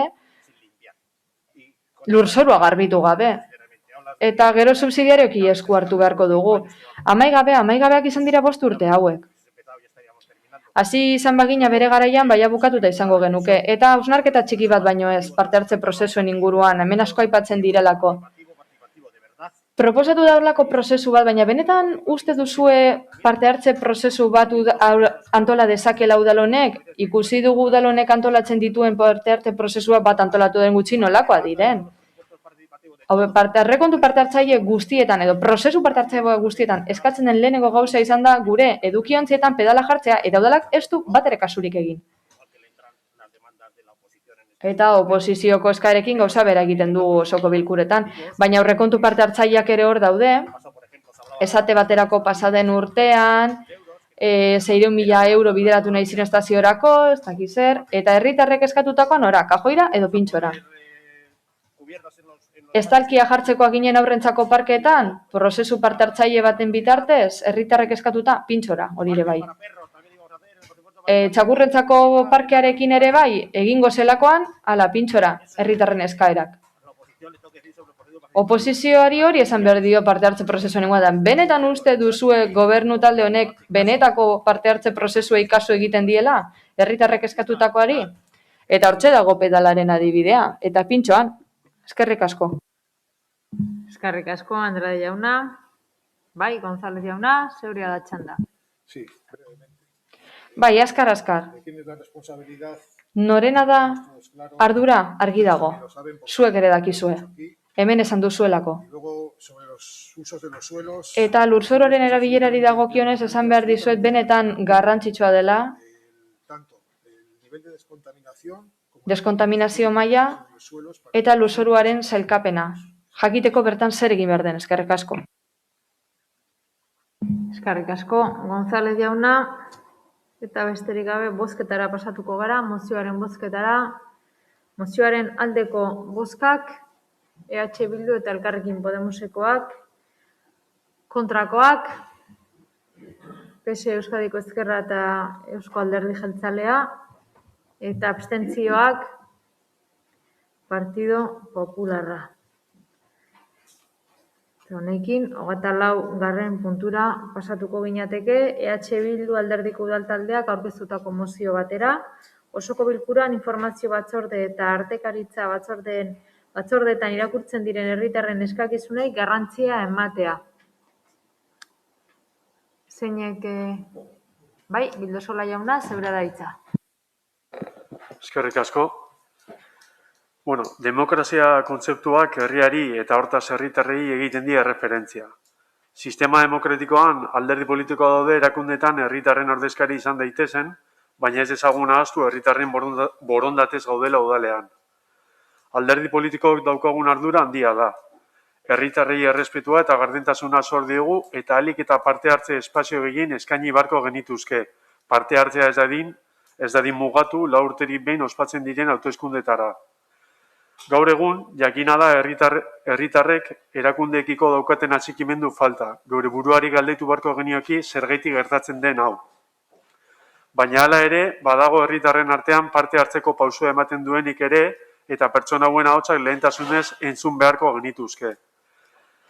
Aspaldi ekarri genuen osoko bilkurara udalbaltzak arratsaldez egiteko proposamena, herritarren gehiengoak goiziz egiten baitu lan, eta modu honetan parte hartzeko aukera handiagoa bermatuko genukelako. Proposamen hau ezen onartua izan. Orain pairatzen ari garen pandemia dela eta, herritarrak ezin dira osoko bilkurara bertaratu euren erreklamazioak irakurtzeko edota osoko bilkuran hitz egiten diren gaiak zuzenan ikusi ahal izateko. Erabaki hau ulertu egiten dugu, baina horregatik iruditzen zaigu inoiz baino garrantzitsukoa dela herritarren ahotsa lehen mailakoa bihurtzea. Pandemia osoa daramagu gizartea lagundu behar dugula esaten, laguntzak hobetu behar direla herritarrek egoerari aurregin ahal izateko. Gure jarduna norabide batera edo bestera bideratzeko ezinbestekoa da herria entzutea eta pertsonen beharrak edota kezkak ezagutzea. Gure helburua arazo hauei ahalik eta ahalbiderik egokiena ematea saiatzea izan behar da. Baina kezka horiek entzun ahal izateko bideak erraztu behar ditugu eta ahots hauei eman behar dien garrantzia eman. Hortara dator mozio hau eta jar gaitezen herriaren mesedetan eman dizaigun herritarrei merezi duten tokia. Horregatik, hurrengoa eskatu nahi diogu udal gobernuari. Bat, osoko bilkuretan herritarren galderak gai ordenaren bukaeran joan beharrean, alderdi politikoek aurkeztutako mozioen aurretik egotea. Eta bi, informazioa eta artezkari batzordetan herritarren galderak gai ordenaren arabera sailkatuak izan daitezela. Hau da, galdera bakoitza lentzen ari den gaiaren puntuan irakur dadila. Irakurri dugu bidali diguzuen akta eta itzulpenean ez da, euskeraz gu proposatzen duguna lehenengo puntuan da, osoko bilkuretan herritarren galderak mozioen aurretik joatea eta erderazko itzulpenean akatsa dago eta hor ulertzen da, erderazoik irakurtzen baduzu ulertzen da, irakurriko dut, que en las sesiones plenarias, en vez de estar al final del orden del día, las mociones presentadas por los partidos políticos vayan por delante, digo. Jakin dezazuen akats hori dagoela, besterik gabe. Guk badakigu esango diguzuela osoko bilkura udalbaltzaren parte hartzeko foroa dela eta bertara udalerri eta bertako bizilagun guztiei eragiten dieten gaiak eramaten direla eta ondorioz tratatuak izaten direla. Baina hori gure ustez espedientea betetzea besterik ez da. Badakigu ere herritarren parte hartzeko gunea badaudela esango diguzuela, baina hori uste dugu ez dela nahikoa eta ari gehiago pairatzen ari garen pandemia garai honetan. Bilkuran hitza hartzeko asmoz etortzen diren auzokide zein elkarte ordezkariak, normalean gure eztabaida luzeak entzutera behartzen ditugu, batzuetan interesa izan dezakete eta beste batzuetan ez, eta horren guztiaren ondoren amaieran hitza hartu dezakete. Eta beraien kesuak edo galderak egin ahal izateko, agian indarra galtzen du formato horrek. Eta ahaztu gabe nabarmenak direla osoko bilkuretan herritarren parte hartze txandak dituzten zailtasunak ez direla aktan jasotzen eta alkateari bakarri zuzendu ahal daitezkela. Eta batzuetan ezakitela noiz izango duten txanda. EH Bildutik pentsatzen dugu behin-behineko aldaketa urgenteak adostea posibilea dela eta auzokideen txanda horiek pixkat garrasteko. Besterik ez. Bai, esaten didate zuzenketa hori bidali zala eta eskatu zala egiteko. Orduan ez dakit behar bada aktaren aurreko borradorea edo jaso zute ez dakit. Begiratuko dugu ala eta guztiz ere, bale? Baina eginda dago, Bale. Beno, aurrera jarraituko dugu, bera Samie Banderea, zeurea da txanda. Bai, eskerrik asko alkate Andrea, egun on denoi. Eskerrik asko guztioi eta egunon, beste behin eztabaida dugu hemen herritarren parte hartzearen inguruan, gustatzen zaigu kontu hau eta ganera uste dugu momentu honean datorrela. Askotan batez ere batzordeetan zalantzak izan ditugu kontu hau udalean kudeatzeko moduaren inguruan, dinamiketan ikusi dugu, parte hartze prozesuetan, aurrekontu parte hartzeetan, eta ez dakigu, igual behar bada, tresna batzuei garrantze gutxiegi ematen zaiela. Organo guztietan, esate baterako, galdezkeen txandari gure ustez, parte hartze arloan udal honetan egiten dena eskasa da. Eta momentu haietan, parte hartu aldutenean uste dugu, zerbait residuala dela, garrantziak kentzen zaiola, eta galdezka bakarrik egin ditzakete, eta haiei bai, nolabait erantzuten zaie, beti ez modu eraginkor edo zehatzean, eta aski dela uste izaten dugu. Mozio posiblen kasuan bere garaian, eztabaidatu genuen, Roma partxeatu zenean, prozesu zaila dela, eta horretarako baino ez dela balio, mozioak egiteko eta gero gainera gobernu taldeak gogorarazten digu ez direla lotesleak onesten diren arren. Beraz, zertarako daukagu herritarren parte hartze hori eta zer esan nahi du instituzio honen baitan. Izan ere Bilduk proposatzen duena aldaketa posible bat da, zentraltasun gehiago emateko herritarrei eta nola ez aldeko botoa emango dugu. Esan nahi dut baita ere gobernu taldetik ziurrenik esango digutela mozioaren kontra daudela hau araututa dagoelako Romean eta ez dutela aldatu edo berrikusi nahiko. Eta ziurrenik esango digute baita ere badaudela parte hartzeko modu asko herritarrentzat. Ez dakit, behar bada konplazentziaz edo beldurrez esango dute, ez da, Romaren inguruko eztabaida berriro ez hasteko eta gure ustez ez den baldintza honetan egin eztabaida hori. Bestela ikusi zen zalantza agertzen diren denbora gutxiren buruan, horren interpretazioaren inguruan. Asko gustatuko litzaiguke gainera proposamen hau aurrera ateratzea, baina ez hori bakarrik. Ezer gaitezen aztertzeko egungo araudia guztiontzat baliagarria den edo ez. Guri behintzat ez digu horrela balio, eta ez da bere garaian prozesu opako horren kontra egon ginelako. Gauza da, ikusi dugula aplikatzen hasi garenean, utxarte asko ikusten dizkiogula, akats asko eta konpondu egin behar dira parte hartzeko modu eraginkorragoak izateko. Gobernu taldeak ez dirudi garrantzitsutza jotzen duenik, zerbait sustantzial gisa, edo behintzat guk ikusten dugunagatik ez dute mentalidaderik aldatu edo lan egiteko modua eta ez dute ezer erreplanteatu. Eta horrela azkenean badirudi inposatu egiten direla zenbait gauza. Horregaitik gaur dokumentu hau osori berrikusteko eskatu nahi dugu. Roma osori berrikusteko duela 30 urte baino gehiago egin zen eta duela 2 urte inguru partxea jarri zizkion, baina ez dute askorako balio.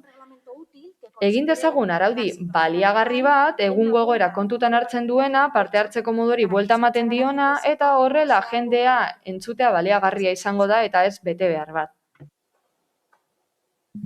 Eskerrik asko, Nieba Andrea, Aio jauna, zeurea hitza. Sí, muchas gracias, señora alcaldesa. Eskerrik asko, alkate Andrea. La presente moción. Mozio honetan, Mikelek esan bezala proposatzen da herritarrek hitz egiteko duten orden aldatzea osoko bilkuretan eta batzordetan, eta horrela gaur egun daukagun ordena araudia aldatzea. Mozioa irakurrita ados egon gaitezke edo bai, ados gaude, ordezkaritzako demokrazia sistema ez delako bakarrik guk 4 urtero bozkatzeko eskubidea izatea. Gure ustez herritarren parte hartzea oso elementu baliagarria da demokrazia errepresentatibo hori hobetu eta osatzeko. Eta ez da eskubide bat erabiltzeko kontua bakarrik. Gobernuak egindako lanaren eta herritarraren behar izan orokorren arteko lotura ere bada. Hala izanik, herritarren parte hartzea lagungarria da gobernurako eta beraz, ezinbestekoa da edozein gobernurentzako udal gobernu hau ez da salbuespena izango. Beraz, guk ere uste dugu gure borondatea ere hori dela. Horregatik uste dugu konfiantzazko harremana sortzeko orduan administrazioaren eta herritarren artean, nik esan dudan guztia bete dadin, horretarako benetan behar ditugun mekanismoak sortzea dela. Hori dela eta gobernu taldeko alderdi politikoen arteko akordio baten arira, aurreko legegintzaldian EAJak, PSek, alderdi popularrarekin eta Ciudadanosekin itundu zuten, aldatuko zela herritarrek osoko bilkuretan eta batzordeetan parte hartzeko aukera, eta gainera esan genuen gai zerrendetan sartu alzirela hien mozioak, informazio batzordetan zein osoko bilkuretan. Gainera, osoko bilkuretan esan bezala gai zerrendan sar daitezke haien eskaerak interes orokorreko sekzioetan edo interes sektorialeko sekzioetan. Herri ekimenaren irudia ere hor dago, toki erakundeen oinarriak arautzen dituen legean jasota dago gainera, eta kontutan izan behar dugu gainera osoko bilkuretan eta batzordeetan udaletxe honen kasuan behintzat, publikoak izateaz gain, bai, mugapenak daude pandemian gaudelako, baina duela denbora luzetik streaming bidez ematen ditugu guztiak. Eta hori beste toki erakunde batzuetan ez da gertatzen. Kontua da, guk mozio bat onartu genuela duela 10 urte inguru 2011an alderdi sozialista proposatuta. Ildo horretatik, ni ziur nago berton ordezkatuta gauden alderdi guztion partetik baditugula ideiak neurri batzuk ezarri edo daudenak hobetzeko, eta horrela, herritarren parte hartzea eraginkorrago egiteko. Baina ez dugu uste ordena aldatzea aurrera pausoa denik. Esan bezala benetan garrantzitsuena dena, parte hartze mekanismoak izatea da, ez da, eraginkorra direnak, eta uste dugu zue proposatzen duzuenak ez duela zentzu horretan hobekuntzari proposatzen, beraz kontra bozkatuko dugu. Eskerrik asko, Aio jauna, eta bai, Zorrilla González, Zorrilla jauna, zeurea da, parkatu, tekerika, zeurea da ite. Muchas gracias, señora alcaldesa. Buenos días. Eskerrik asko alkate Andrea, egunon guztioi. Ondo, EH Bilduk mozio honetan, azalpen txiki bat eman duen arren eta gero alkate Andreak aipatu duen arren, guk mozio irakurri dugu bai eta zalantzak sortu zaizkigu, izan ere alderdi justifikatiboan dioena proposamenean datorrenaren desberdina da. Guk tekstu bakarra jaso genuen eta bertan, lehenengo puntoan, esaten zen, osoko bilkuretan, mozioak azken joan ordez, herritarren galderak mozioen aurretik joatea proposatzen zela, baina gero EH Bilduk aprezazio batzuk egiten ditu gure ikuspegitik ez datozenak bat errealitatearekin edo behintzat gertatu denarekin. Esate baterako. Osoko bilkurak goizean edo arratsaldean izatea. Guk, egiaztatu izan dugunez, arratsaletan egindako osoko bilkuretara etortzen zen jende kopurua berdina edo basuagoa zela goizean etortzen zirenerakin alderatuta. Eta gainera, etortzen ziren gehienak, arratsaldeetan eta goizetan, erretiratuta zeuden pertsona ziren. Hori testuan jartzen zuen eta proposatzen dute alderdi politikoek proposatutako mozioak gai zerrendan aurretik joatea.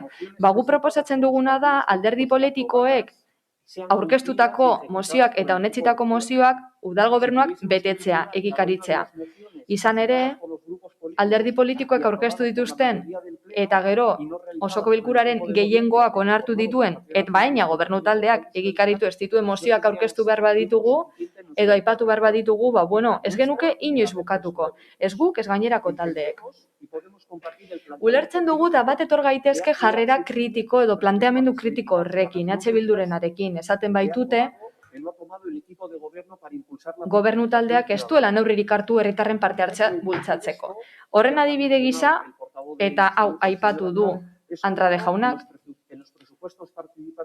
aurrekontu parte hartzaileena da. Urtez urte, eskatu dugu edukiontzietan pedala jartzea eta hori da gainera herritarrek gehien eskatzen dutena. Eta EAJtik behin eta berriro despertsiatu dute. Gainera EH Bilduk esan bezala, ikusi dugu herritarren partetik instituzioenganako apego falta dagoela. Eta badaude herritarren eskaera batzuk gobernu taldeak onartzen dituena, baina gero ez dira gauzatzen, esate baterako. 2018ko aurrekontu parte hartzaileetan onetsitako proposamenetako bat izan zen Areetako geltokiko plaza egokitzea. Gero 2020ko ekitaldian berriro errepikatu zen, eta ez da orain COVID-aren aitzakia 2018 urtekoa delako. Beraz,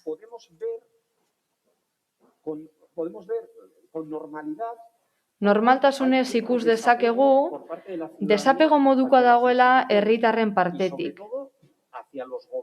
Instituzioenganako eta agintarienganako eta getxon udal gobernuarekiko. Izan ere, askotan haien eskakizunak zentzuzkoa dira, baina gutxietsi egiten dituzte eta kajoian gordetzen dituzte. Gu ez gatoz bat akordio proposamenean, ondo itzulita dagoen akordio proposamenean dagoen irizpidearekin. Uste dugulako herritarren parte hartzerako beste bide batzu daudelako. Esate baterako batzorde espezifiko bat antolatzea beste erakunde batzuetan egiten den bezala, esaterako proposamenak ezak eta iradokizunak izeneko batzorde bat. Herritarrentzat. Beste erakunde batzuetan egiten da horrelako batzorde bat. Horregatik, eta kontutan izan arren, ulergarria dela EH Bilduren planteamendua ez dugu uste, erabaki proposamena egokiena dela, eta horregatik mozioaren kontra bozkatuko dugu. Eskerrik asko, Urrialekerika jauna. Eta Uriarte jauna, zeurea da txanda. Alkate Andrea, eskerrik asko. Udal erregelamendu organikoan araututa dago herritarren parte hartzea bai osoko bilkuretan, bai informazio batzordetan. Azken aldaketa Bizkaiko aldizkari ofizialean argitaratu zen 2019ko maiatzaren 3an, urte bereko urtarriaren 30ko osoko bilkuran hasierako onespena eman ondoren. Osoko bilkurari dagokionez, bere regulazioak honako hau adierazten du. Gai zerrenda amaitzean eta osoko bilkuraren barruan, herritarrei galderak eta eskaerak egiteko txanda irekitzen da. Puntu honetan, aipatu behar da pandemia baino lehen herritarrak osoko bilkuren aretoan egotea eskatzea zela eta gaur egun idatziz egiten direla galderak kutsatzeko arriskoa murrizteko. Eta idazkari nagusiak publikoki irakurtzen ditu. Galderak edo eskaerak gobernu eta presidentzia taldeari zuzendu dakizkioke eta azalpenak gehienez 5 minutu iraungo du. Era berean, gobernuak 5 minutu ditu erantzuteko eta 2 minutuko bigarren txanda irekitzen da berriz ere herritarentzat eta udal gobernuarentzat. Gainera, udaleko edo korporazioko talde politikoren bat zuzenean aipatzen bada, presidenteak erantzuteko txanda emango dio eta eragindako taldeari edo korporatiboari gehienez ere 2 minutuz. Udal osoko bilkuran mozioak aurkezteko herritarren ekimena kasu berezia da. Elkarteen udal erregistroan inskribatutako erakundek eta getxon erroldatutako adinez nagusiek mozioak aurkez ditzakete osoko bilkurara. Horretarako, adinez nagusiak diren bizilagunen sinaduren 100% bildu behar dute gutxienez. Gai zerrendan sartuko da eta proposamen egilek ordezkari bat izango dute, puntuaren hasieran aurkezteko. Udal taldeek eztabaidatuko dute eta bozkatu egingo da.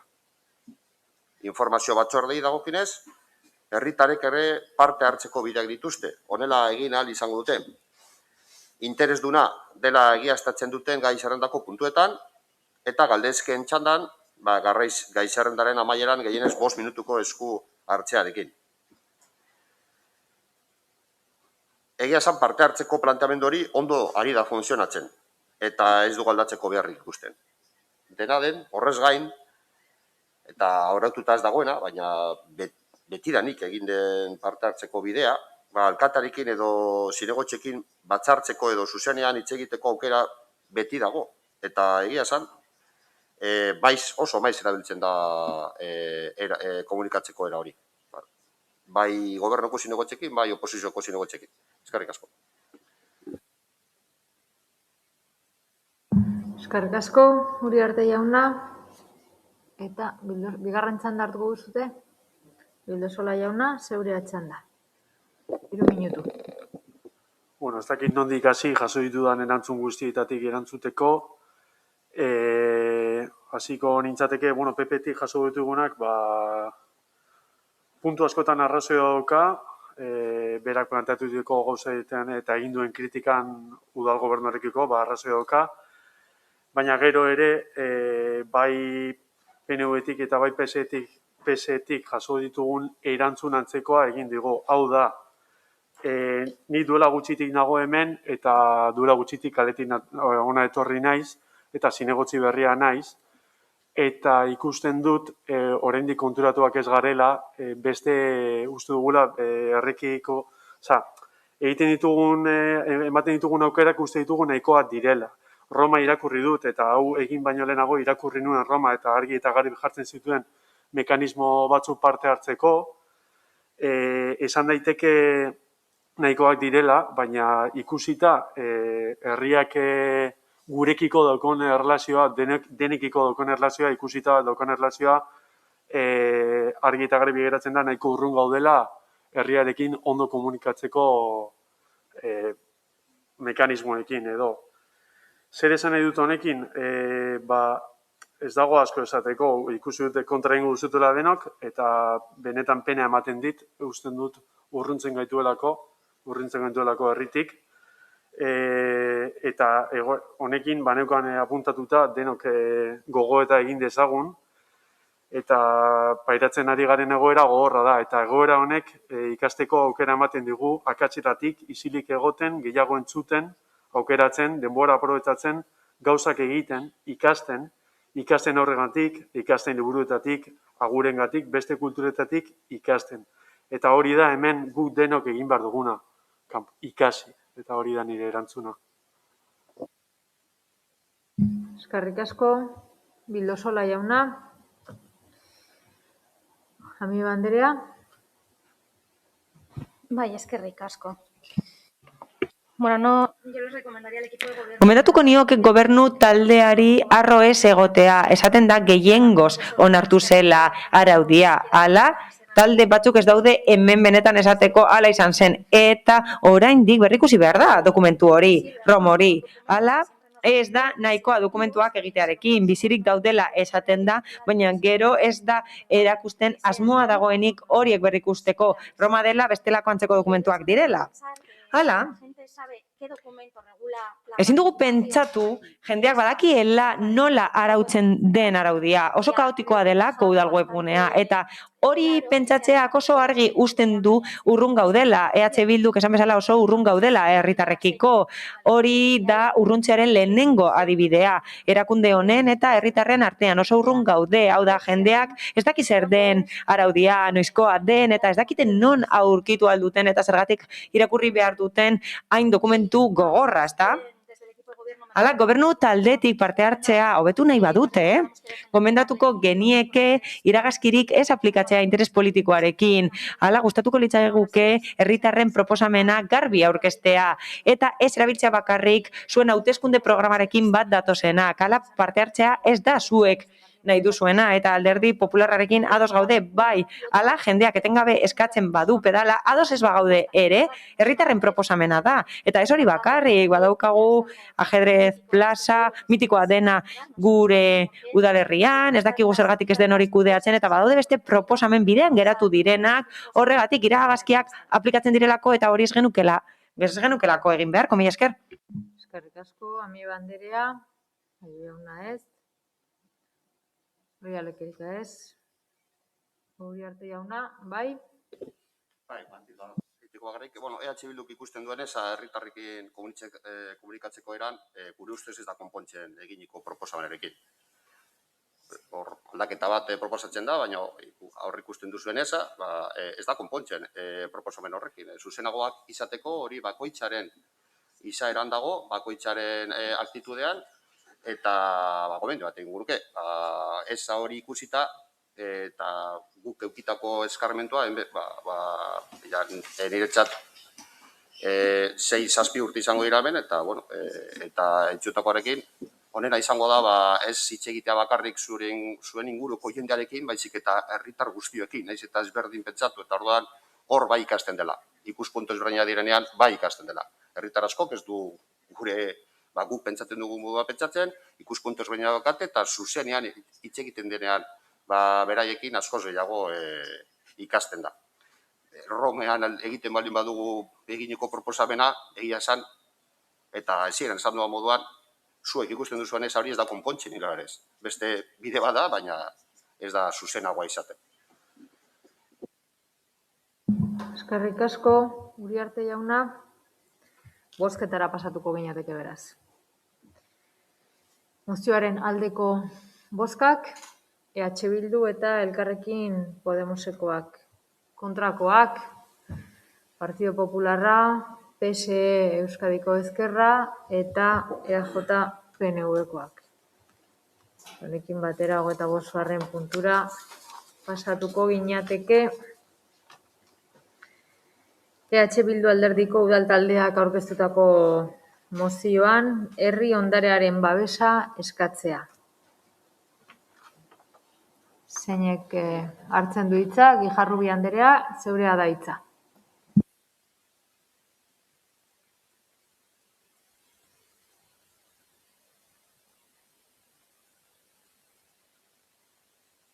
Guijarrubia Anderea.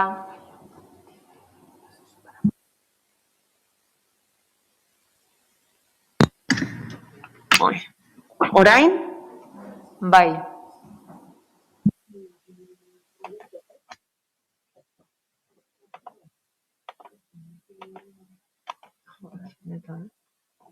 A ber, orain entzuten zait?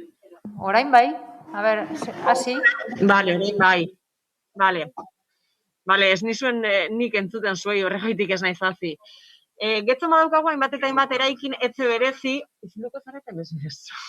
Horietako asko zoritzarrez ez dira bere honea mantendu. Izan ere, denboraren eraginez, hondatzen nabarmena jasan dituzte horietako asko. Arrakalak, lurtadurak, mantendu ez eta asko azkenik eraitziak izan dira. Horrek, herri paisajeari eragiteaz gain, herri mailan daukagun ondare arkitektonikoaren galera dakar. Bada, horietako askoren berizgarritasuna eta historia nabarmena baita. Hala, etxeek zein eraikinek kaletan zehar herri paisaia eratzeaz gain, herri baten izaera eta historia osatzen laguntzen dute. Gainera ezagunak dira, eraikin zaharrak eta bere inguruara aldatzeak dakarren inpaktu bizuala. Eta udalerriaren paisaia balioa eta kalitate bizuala mantentzaren onurak. Adituen aburuz, hori oso lotuta dago herritarren osasunarekin. Osasuna ez fizikotzat, bakarrik ulertuta, baizik eta emozionala ere. Bai ez duta dago nola paisajearen transformazioa herritarrengan estresak sortzen dituen, ezagututakoa da ez existitzerakoan eta paisaia berdeguneri gabe planteatzen denean osasun fisikoak kaltetzen da. Gaurko beharrei erantzuteko herri arkitektura garaikidetzea bidea izan daiteke. Modu honetan gaurko beharrei erantzuten. Jarrai genezake baina arestian aipaturiko hartarazpena kontuan harturik. Europako herrialde askok dagoeneko erabiltzen duten formula egingarria beraz getzon ere bai. Jakin badakigu badirela katalogatutako zenbait eraikin. 2013an berrikusitako apoaren atal batean kokatzen direna. Eraikin katalogatuen sailean hain zuzen. Bertan elizak, gotorleku, jauregi eta etxesar ugari azaltzen dira.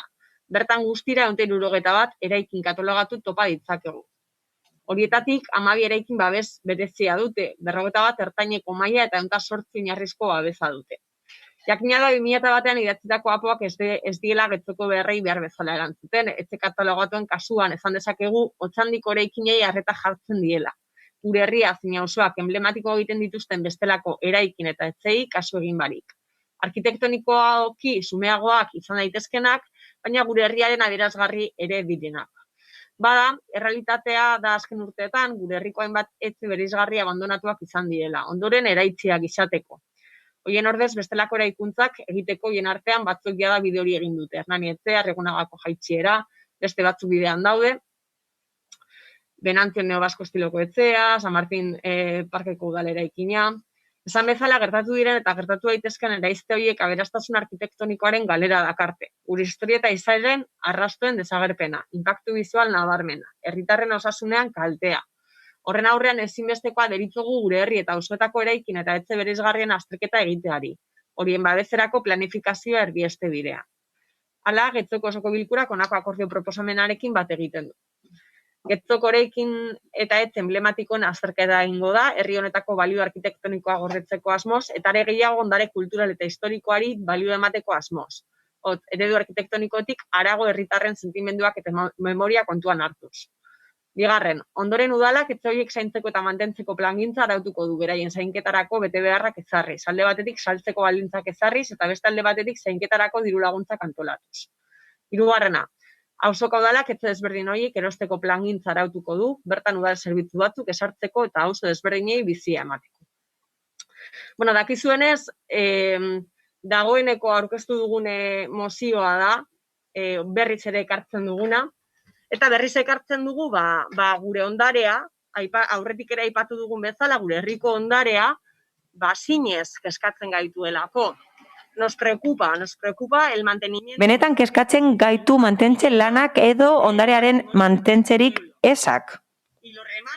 Eta azpimarratzen dut, kezkatzen gaituela azpimarratzen dut, harrituta nagoelako, hala, oldarkortasuna ikusten dut ordezkari politiko batzuen gandik, hala, proposamenak egiten dira EH Bildutik, ekarpenak egin nahi ditugu, proposamenak egin nahi ditugu eta eztabaidatu nahi dugu etorkizunaren inguruan. Esan bezala, kezkatuta gaude ekintzarik ezarekin, hala, ez da ezer egiten mantentzen lanak egiteko gure ondarea mantentzeko. Gure helburua ez da bakarrik Otsandiko eraikin arkitektonikoak gordetzea. Helburua da gure herriaren izaera eta historiaren parte diren etxe eta eraikin xumeagoak ere babestea. Izan ere, azken urteotan, gure herriaren adierazgarri izan diren hainbat etxe eraitzi dira. Agian ez dutenak izango balio arkitektoniko nabarmen bat, baina badaukatenak, basutenak, historia zen balio paisajistiko eta simboliko bat, biztanle eta herriarentzat.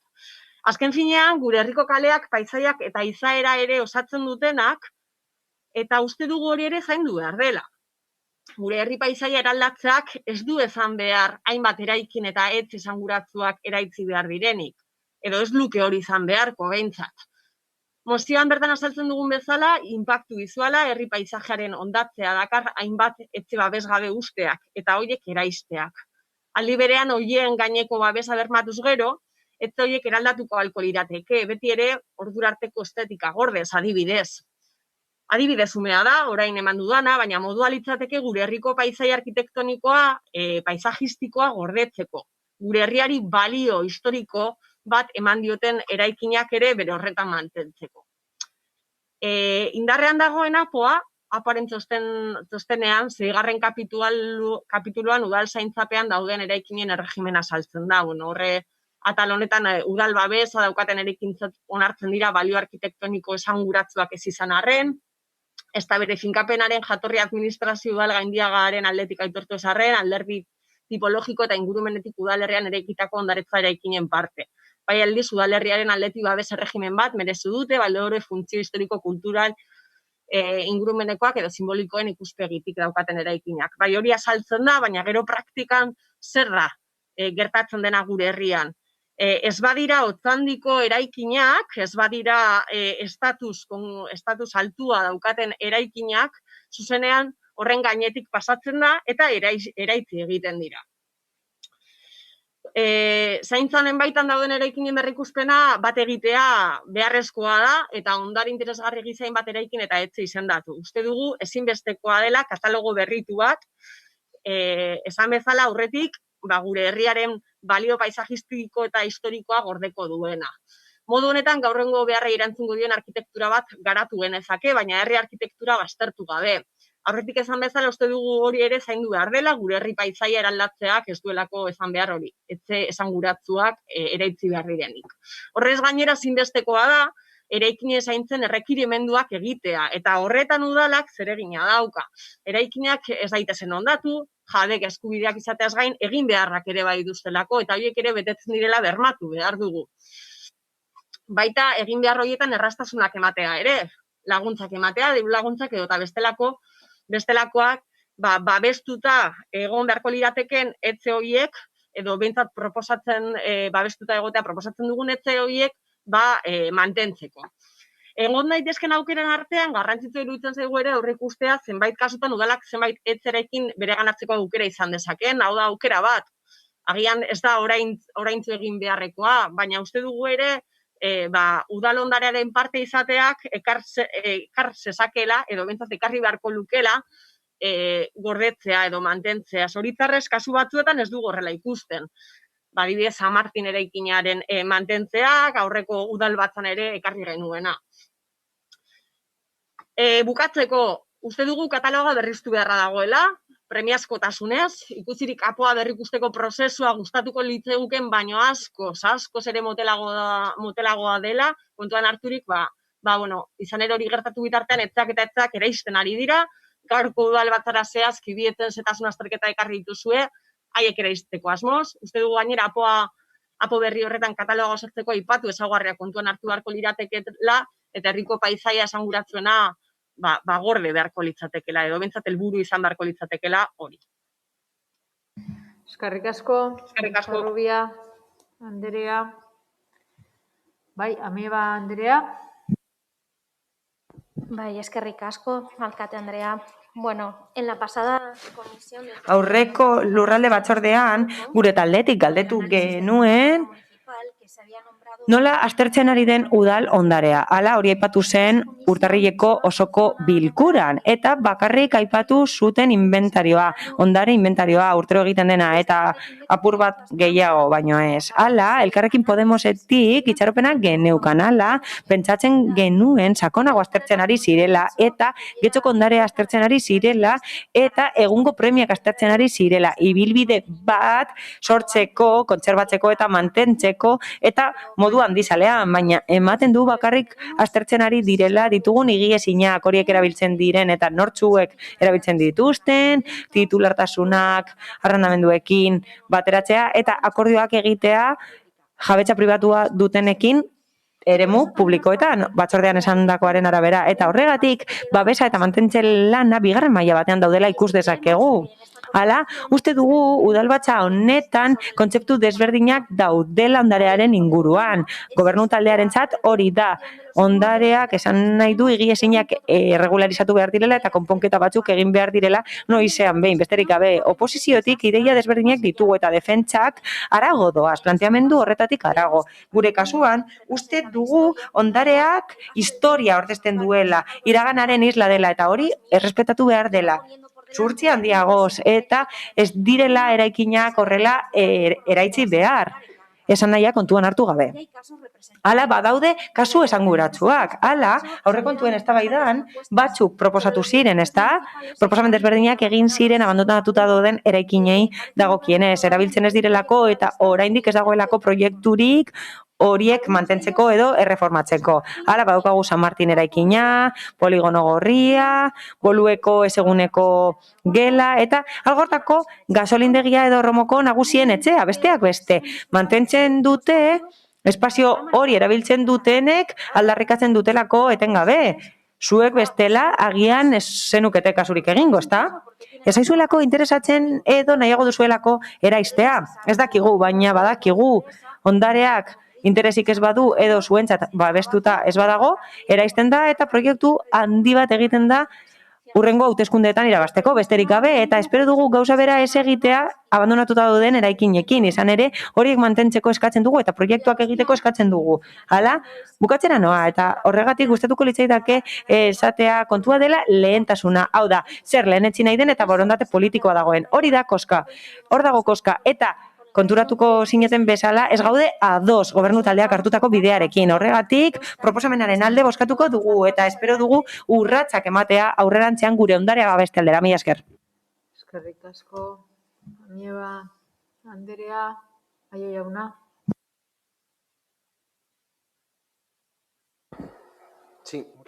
Eskerrik asko berriro ere, alkate Anderea. Ez da lehenengo aldia osoko bilkura honetan horrelako gaiak jorratzen dituguna. Ondarea aipatu dugu, udal ondarea, eta ez da izango azkena, hau jorratzen duguna. Hala, mozioaren irakurketarekin hasiko naiz. Hala, lehenik eta behin, azaltzen duzue laburki zein den paisaiaren balioa, udalerriaren paisaiaren balioa, eta zentzu horretan nik uste dut argi dagoela, ezta? Hirigintzan eta bereziki paisaiari eta berdegunei dagokienez, nik uste dut horiek guztiek osasunean eragiten dutela, baina aitortu behar da, Getxon ezin garela kesatu beste udalerri batzuekin alderatuta. Hala, gero datu batzuk ematen dizkiguzue. Eta ez dira oso zehatzak. Esaten da, Getxon 108 eraikin daudela oinarrizko babesarekin, 51 bitartekoarekin eta beste batzuk oinarrizkoarekin.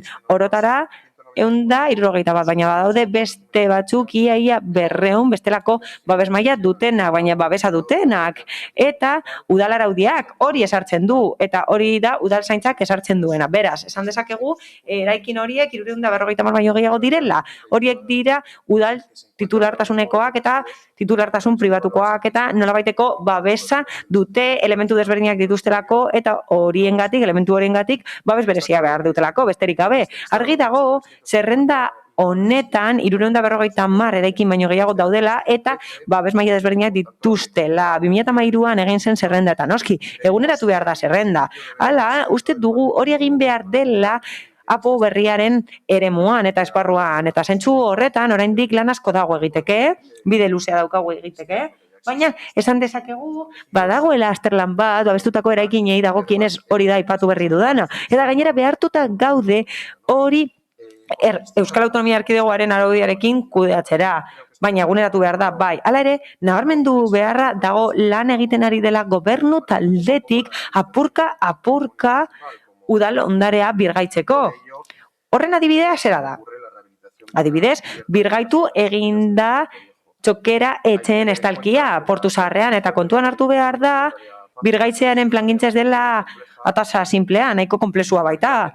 Funtsean, alderdi ekonomikoari dagokionez, azkenik eta honi dagokionez, 3. proposamena aztertu nahi dugu. Ikusten dudanari dagokionez, agian itzulpenaren kontua da, baina nik interpretatzen dudanari dagokionez planteatzen da, eraikin horiek guztiak udalak erostea, zerbitzu batzuk eskaintzeko eta auzoi bizitza emateko. Hala, uste dugu, ez dagoela lurreratuta proposamena, ez dituzuelako zehazten zeintzuk diren eman beharreko zerbitzuak, ez da non eman behar diren ere, batzuk ez direlako udalarenak.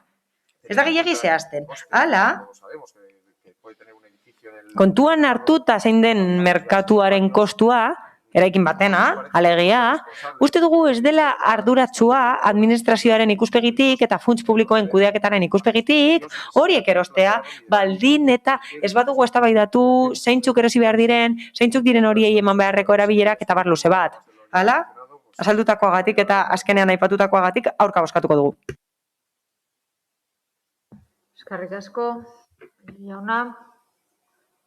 Partio Elorza jauna, zeurea da hitza.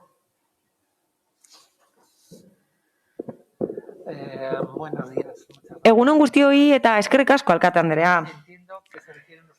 Uste dut, esanguratsutzat hartzen diren eraikinak aipatzen dituzuela. Hala, 161 eraikin dira eta beste 184 daude katalogoetan. Guztira 350 baino gehiago beraz. Hala, eraikin esanguratsuak aipatu dituzue eta horiek dira gure historiaren eta nortasunaren parte eta horrekin ados nago. Gainera, ulertzen dut eraikin horien desagerpenak, melankolia eta nostalgia sorraraztea gure historiaren parte galtzen dugulako eta gure hiri paisaiaren parte direlako. Hala eta guztiz ere, ezin dugu ahaztu aurrera goazela, aldatzen garela, hazten garela eta premiak aldatzen direla. Horregatik guztiagatik gure hiriguneak aldatu behar dira eta egokitu behar dira egungo garaietara. Zoritxarrez, batzuetan beharrezkoa da eraistea eraikin batzuk etxe bizitzarako eskubidea bermatzeko eta batzuetan lehentasuna ez da hiri paisaia baizik eta oinarrizko premiak asetzea. Hala, neurri batzuk proposatzen dira EH Bildutik eta ziur nago horrela gehiago garestituko litzatekeela etxe bizitzaren presioa. Gaur egun oso garestia dena eta horrela herritar batzuk kanpoan geratuko liratekeelako, batez ere gazteak. Hala, EH Bildutik askotan aipatzen dute ez dutena nahi. Gaur bertan, esan dute,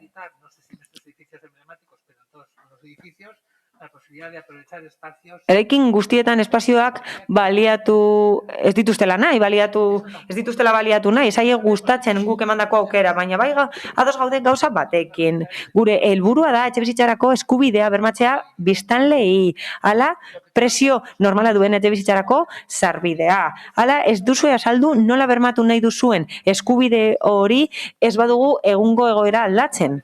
Hala, Guk informazio hori jaso nahiko genuke, ez zaigu gustatzen gure paisai aldatzea, hiri paisai aldatzea, eta egiten badugu horregatik da, garai berrietara egokitu behar garelako, eta premia berriak hase behar ditugulako, eta ez saiatu konbentzitzen, hala etxebizitzaren konponbidea ez dago utzik dauden etxebizitzak mugiaraztean, ez, kopuruak aztertzen baditugu, konponbide horiek partxeak dira, eta ez dut etxebizitzaren arazoa konponduko, bestalde, baldintzak, salmenta baldintzak ezarri nahi dituzue.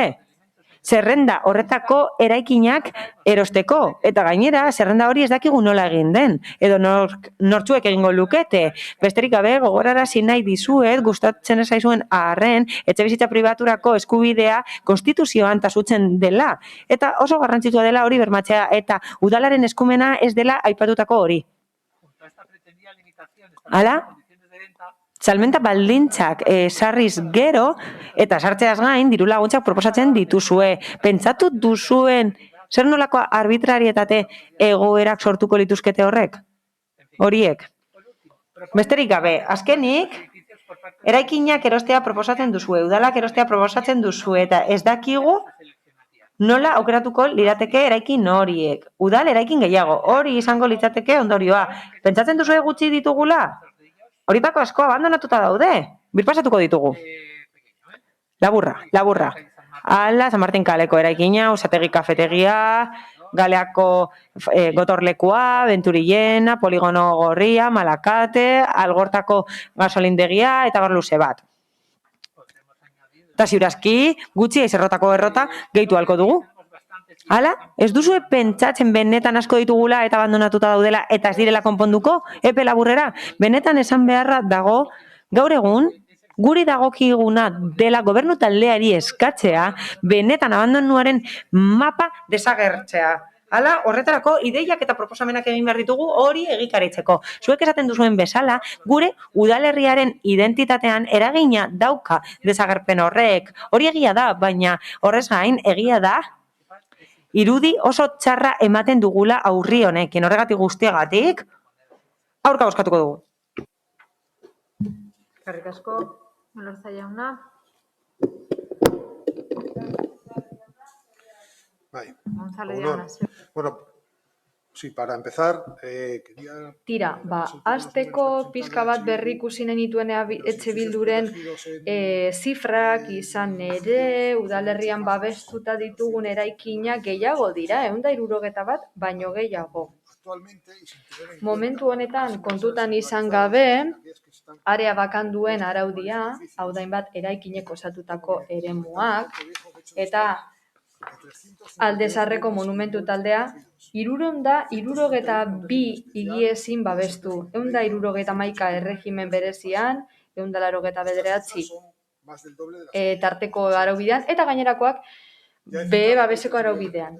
Esan bezala, horri dira zifrak, araubide berezikoak, tartekoak eta basukoak. Lehenengo biak Eusko Jaurlaritzaren eskumenekoak dira eta aldundiak aplikatzen du araubidea. Gainera, hoiek dira, hain zuzen ere, teknikari egokiak eta sail espezifikoak dituzten administrazioak babes maila hoiek gauzatzeko. 3. maila oinarrizkoa denez, udal eskumenekoa da, eta udal katalogoan sartuko lirateke ondasun hoiek. Esan bezala, 189 higiezin. Ziurrenik, babestutako eraikin batean bizi diren pertsona batzuk edo haren tituludun direnek jakingo dute mugatzailea dela babes araudi hori eta irizpide teknikoen araberakoa dela. Batez ere irizpide juridikoak eta tekniko-zientifikoak, ondare kultural historiko eta paisajistirako. Eta ez zuen mozioan esan bezala emozionala den ebaluazio subjektibo batekin, hori gainera ez dator bat. Zer esan nahi dut? Baliteke pertsona batentzat desegoki izatea beste bati ondo iruditzen, saiona eta baditugu horren adibide asko. Udalerrian, baliteke niri gustatzea eta beste bati ez. Beraz, nigaitik izango bazen nire emozioagatik behar bada ez litzaidake gustatzeko. Beraz, bali emozionala ezin da izan higiezin bat babesteko arrazoia. Azken finean, babesa zein irizmena parametro tekniko eta juridikoen araberakoa izan behar da. jabeen eskubide eta obligazioak eta herritarren interes orokorrak kontuan hartuta. Eta etxebizitzak egokitzeko baldintzak eta betekizunak ere kontutan hartu behar dira eta ingurumenean eta gizartean dituen ondorioak ere bai. Eskerrik asko. Eskerrik asko. Jarrubi Anderea, hitza hartzen duzu.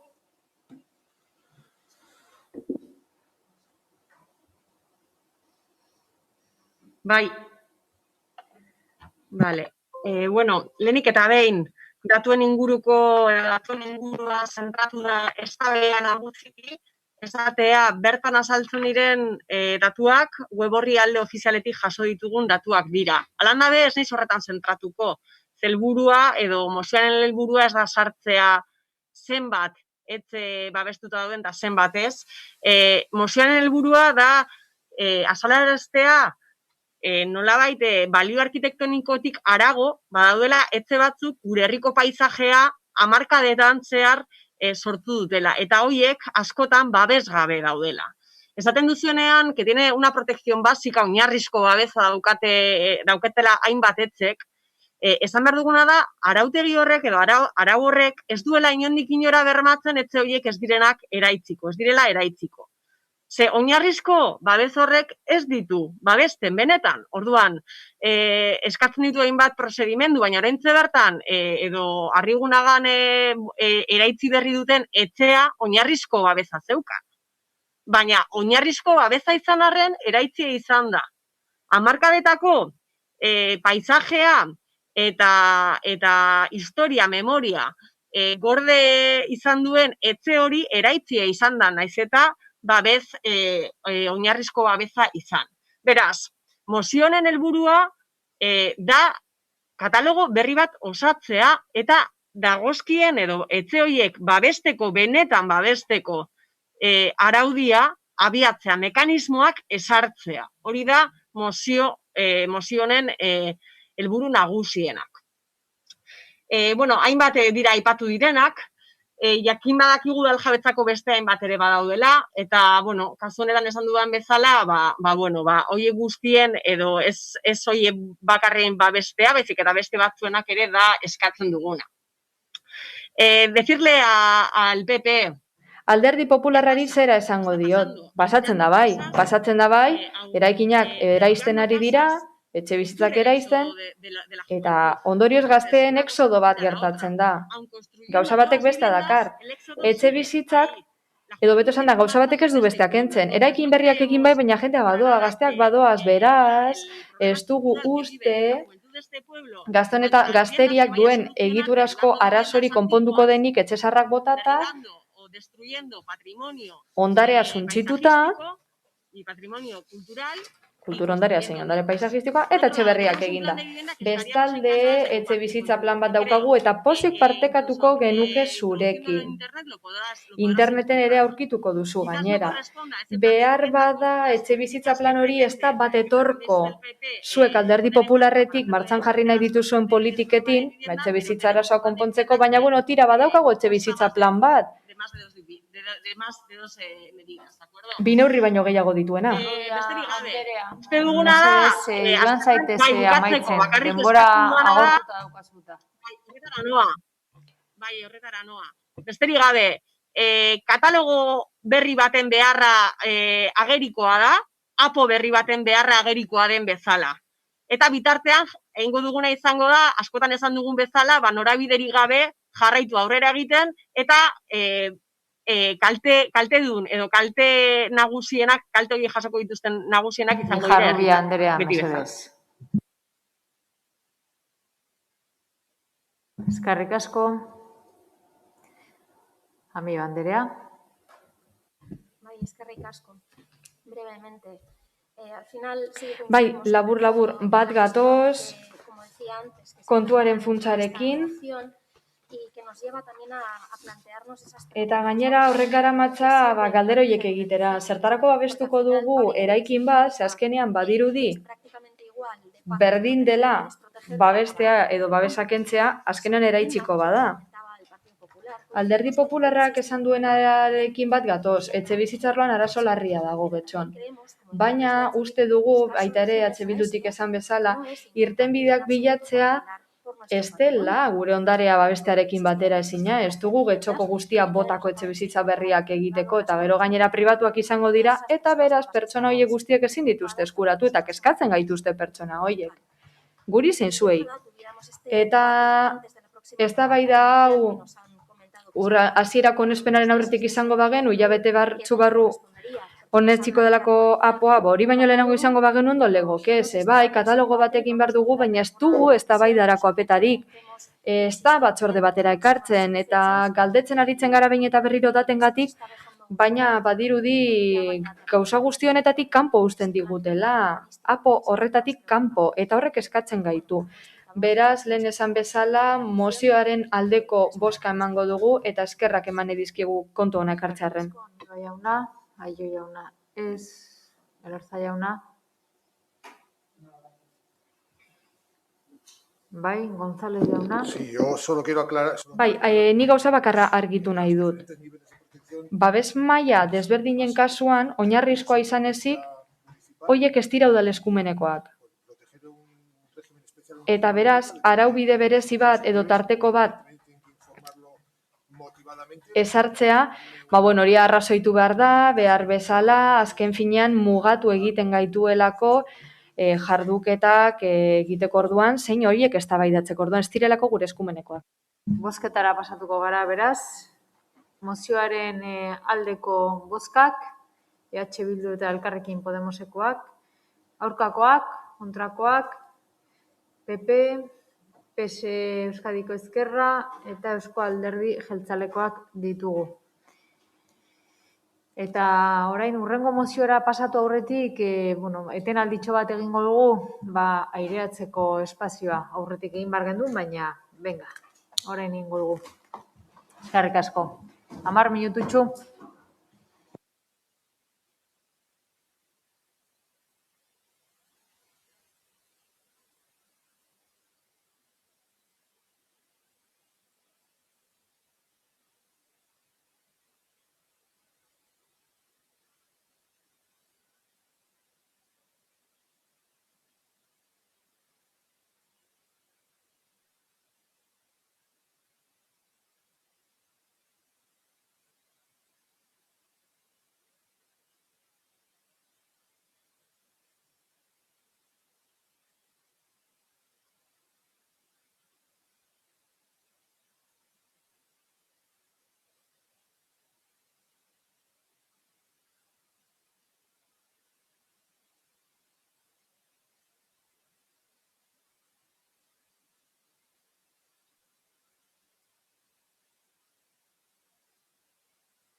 que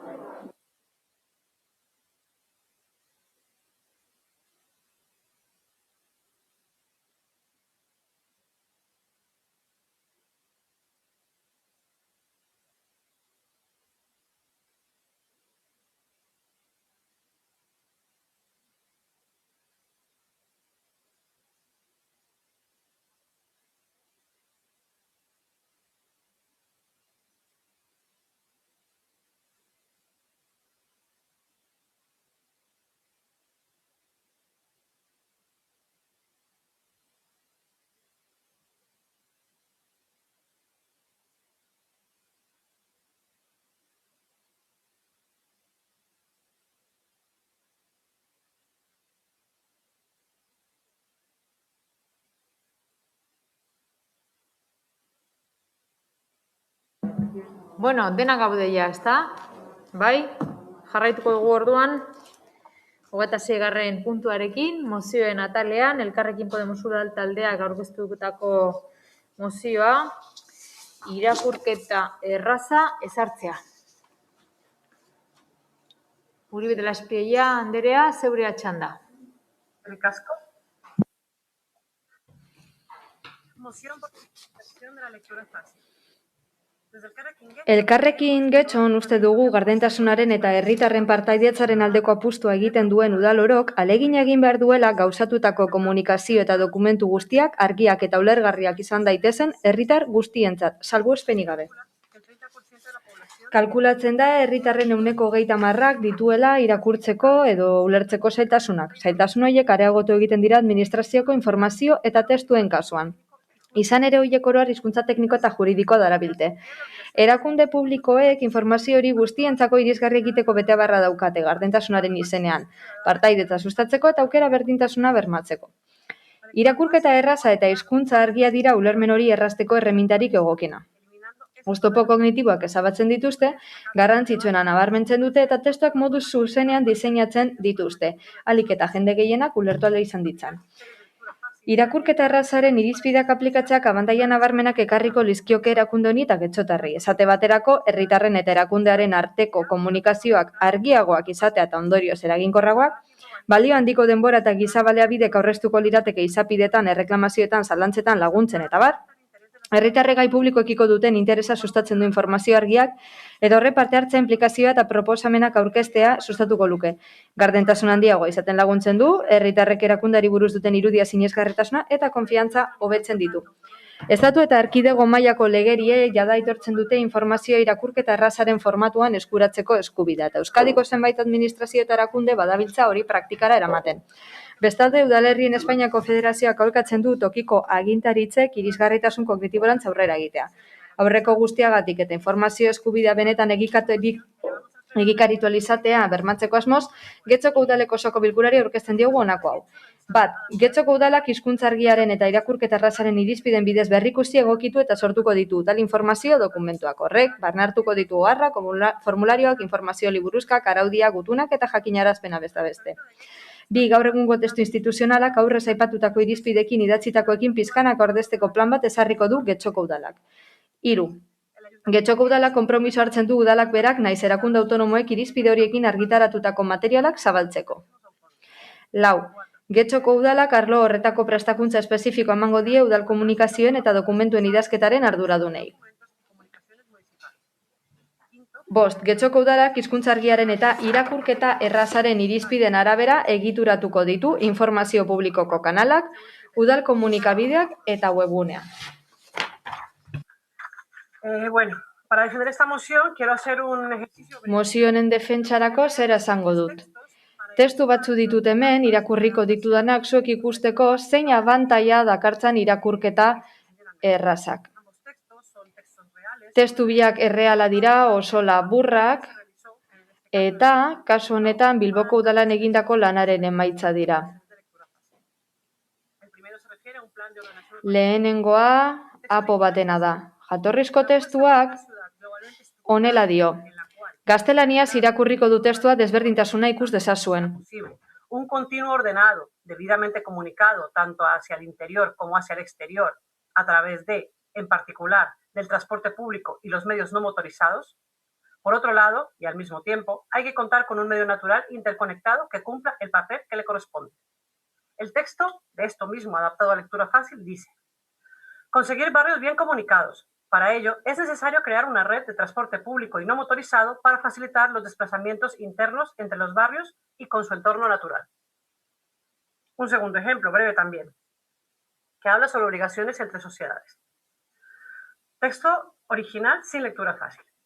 Por medio de la presente, les informamos a ustedes, las sociedades, que están obligadas a conservar los registros que les sean proporcionados por los usuarios correspondientes a personas físicas durante un plazo de 84 meses. Este plazo contará a partir de la fecha en que ocurra el evento o acto relativo a la situación crediticia del cliente al cual se refiere cada registro. Al transcurrir el plazo citado, las sociedades deberán eliminar de su base de datos la información de las personas físicas por el historial crediticio de que se trate, originado con anterioridad a dicho plazo. Este mismo texto, que en la hoja que yo tengo ocupa más o menos 7 líneas, se reduciría en lectura fácil y se entendería así. Les informamos que deben conservar durante 7 años el historial de crédito de sus usuarios en sus bases de datos. Al terminar este plazo, debe ser eliminado. Pues bueno, mi intención al leer estos... Nire asmoa bi testu hoien adibidearekin zein zen, hausnarketa bultzatzea zuek ikusteko irakurketa errazak nola lagun gaitzakeen hobeto ulertzen, eta herritarren artean gauza bera. Irakurketa erraza zertan datza, testu idatzietan irizpide batzuk kontutan hartzea hizkeraren eta moduaren arabera ulergarriago egiteko.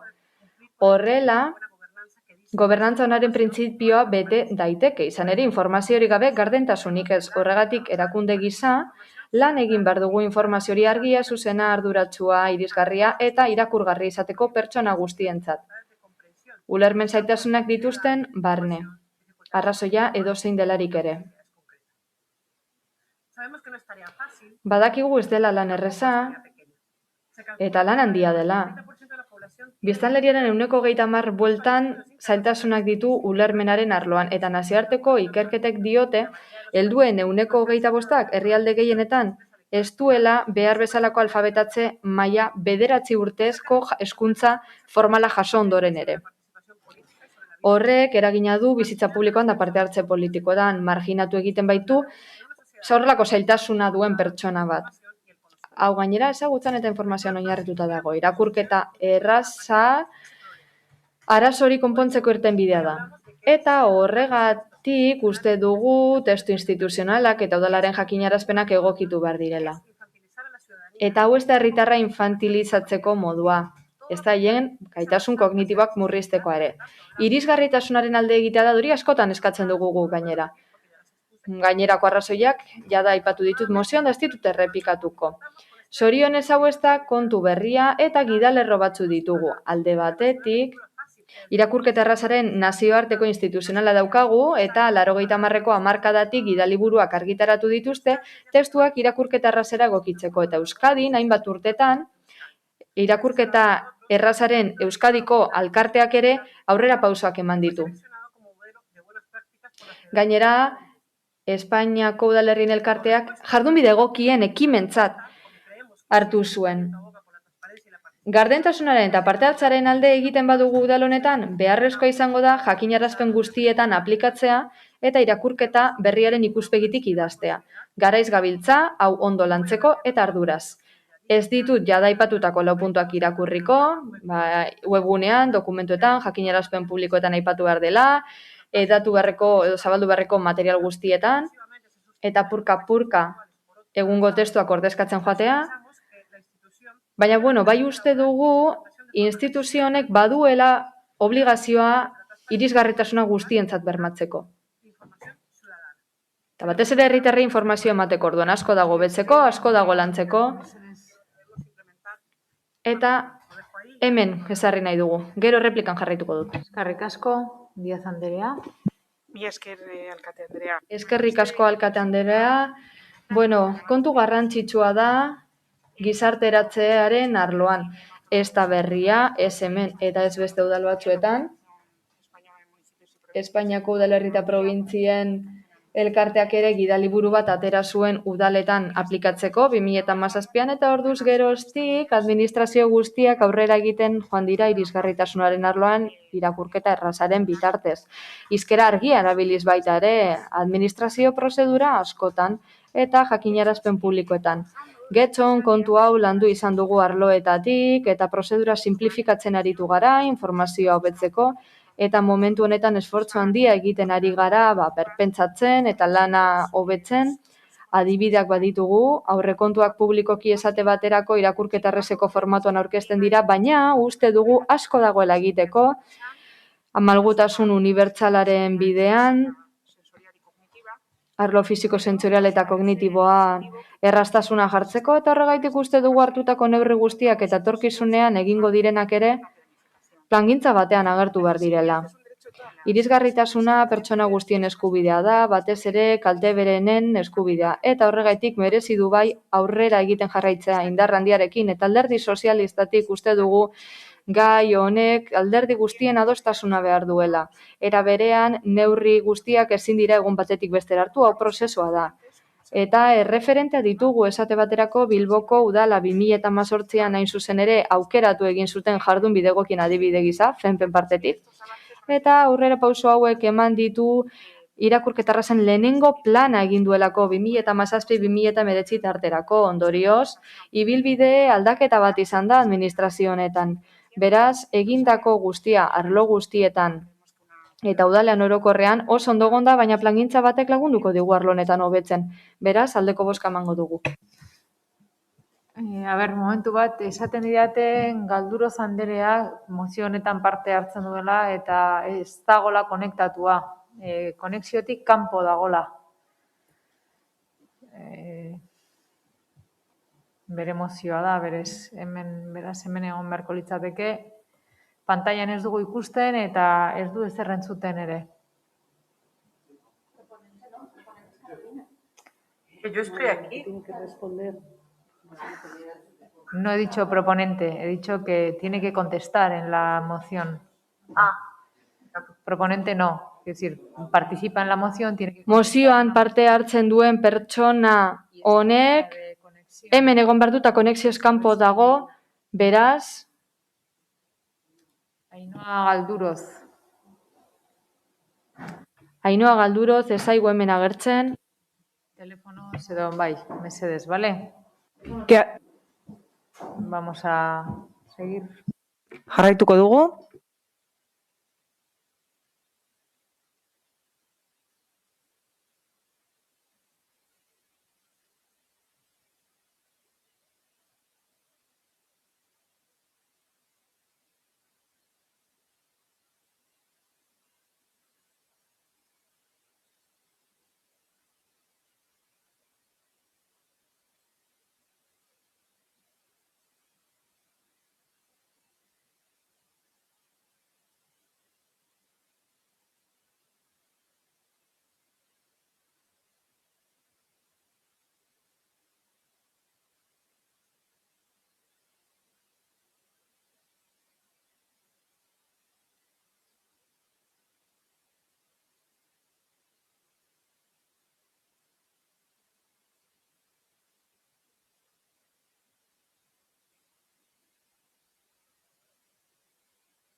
Esperamos un par de minutos porque se ha perdido toda la... Minutu pare bat itxarongo ditugu, ez dituelako besteen hitzaldiak entzun?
A ber, mesedez, ez dakitzen denbora baina igual mozioa bialtzen balin badu eta hemendik defendatzen dugun.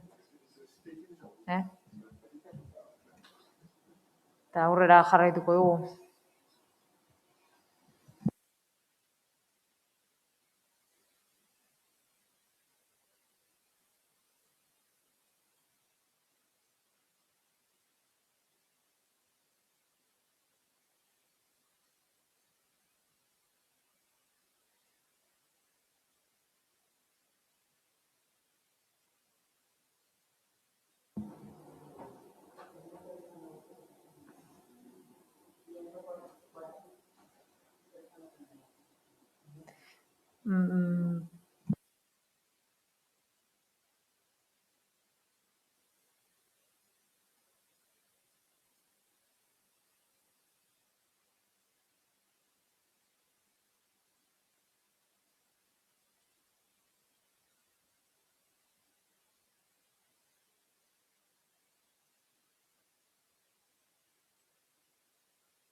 Bueno, konponduta.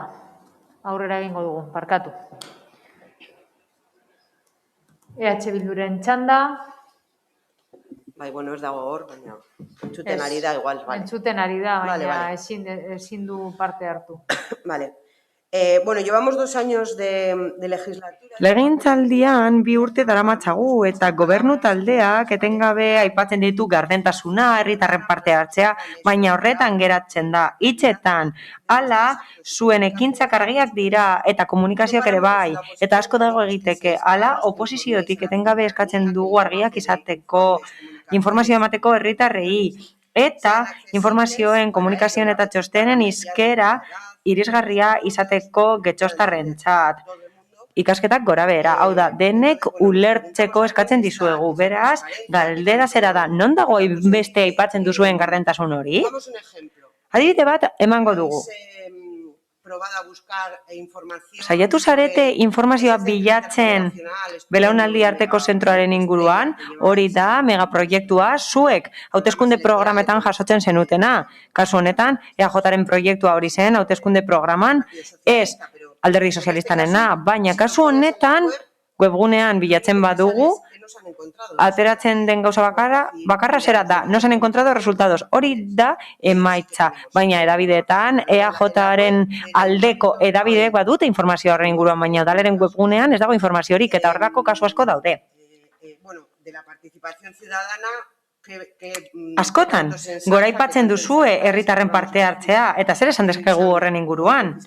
Gaur bertan, zenbait laburpen entzun ditugu horren inguruan. Hala, horrelako premisak burutzeko ausartak izan behar gara, eta prest egon behar gara herritarrak entzuteko, haiekin egoteko, galdetzeko, eta hemen gauden guztiok hautetsiak gara. Eta pertsonek hautetzik gaituzte, eta oso garrantzitsua da udalgaiak hurbiltzea eta erraztea, eta udal lana hurbiltzea, eta denok egon beharko ginateke horrekin ados, eta horren alde borrokatu beharko genuke, horregatik guztiagatik mozio honetan alde bozkatuko dugu. Eskerrik asko, Partido Popularretik, Elorza jauna, zeurea da hitza. Gracias, señora alcaldesa. Eskerrik asko alkate anderea. Mozioan hasteko esaten da udal guztiek esfortzua egin behar dutela komunikazio guztiak argiak izateko eta herritar guztiek ulertzeko. Hala, hori da maxima bat eta guk onartzen dugu 100%. Hala, kontua ez da saiatu behar garenik, baizik eta nahita ez izan beharko litzatekeela horrela, hau da, dokumentu guztiak izan behar direla argiak eta ulergarriak. Udal erakundearen izaera demokratikoa bermatze aldera. Zentzu horretan oso ados gaude. Nola ez, eta horregatik guztiagatik alde bozkatuko dugu. Baina aukera hau baliatu nahi dut, kesa bat adierazteko. Hala, komunikazioaren gabeziak aipatu nahi ditut jarraian. Lehenik eta behin, komunikazioa ulertezina edo ulergaitza izateaz gain, ezin da eskuratu. Hala, idatzi bat jasotzen dugunean, zaila da zein den gaia jakitea.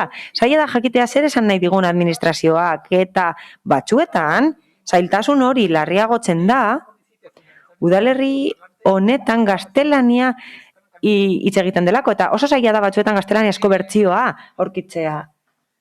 Eta horregatik are zailagoa da. Gainera, arazoak ditugu webguneak kontsultatzen dugunean. Ez da webgune erraza, ez da iriste erraza, oso eduki mugatuak dituelako, eta askotan etxitzen gara, ez dakigulako benetan, gu garen errudunak ez dakigulako aurkitzen edo benetan ez daudelako, agian oso traketsa naiz eta ez dut aurkitzen edo webgunea oso txarra da ez dagoelako. Hala, lortzen dudanean esatea zerbait ez dagoela, lasaitzen naiz, agian ez naizelako hain traketsa. Beraz, hobetu beharko genuke webguneak informazio gehiago eduki beharko lukeelako eta gainera irisgarriagoa izan beharko litzatekeelako informazio hori webgunean. Bestalde, mea kulpa bat esan beharko genuke denok. Askotan, gure hitzaldietan oso adierazpen zailak erabiltzen ditugulako eta ulergaitzak direlako. Hala, batzuetan siglak eta laburdurak aipatzen ditugu udal organoak edo erakundeak aipatzeko. Eta aldi berean, batzuetan, pertsonalki, saiatu beharko ginateke hizkuntzak ez oztopatzen. Batzuetan, akatsa gramatikalak ditugu eta agian entzuleak harrituta egongo dira gure akatsekin eta nolako ordezkariak dituzten pentsatzen dutenean.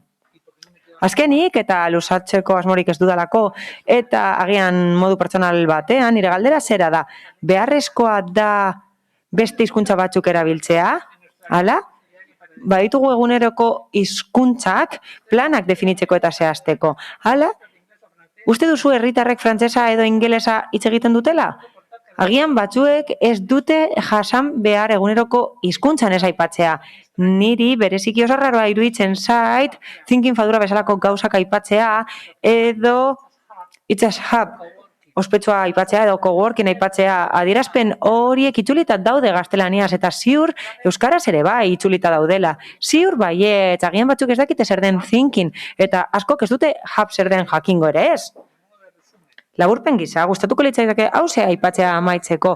Oso garrantzitsua da udal lana erraza izatea eta ulermena joku bat izatea. Hau da, bizkuntza ofizialak berdin erabili behar dira gure.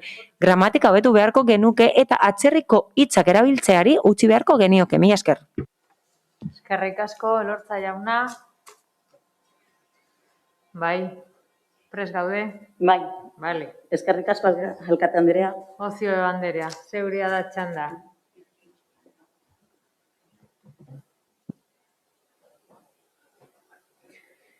Bien, el Ayuntamiento de Getxo... Getxoko udalak urteak daramatza lanean irakurketa erraza ezartzeko eta irisgarritasuna hobetzeko dokumentu guztietan, hau da, herritarren harremanetarako idazki guztietan. Kalitate arlotik eta komunikaziotik etengabe lan egiten dugu horretarako helburu hori lortzeko.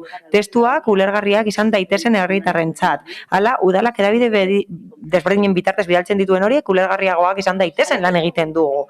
Udal komunikazioari erreparatuz,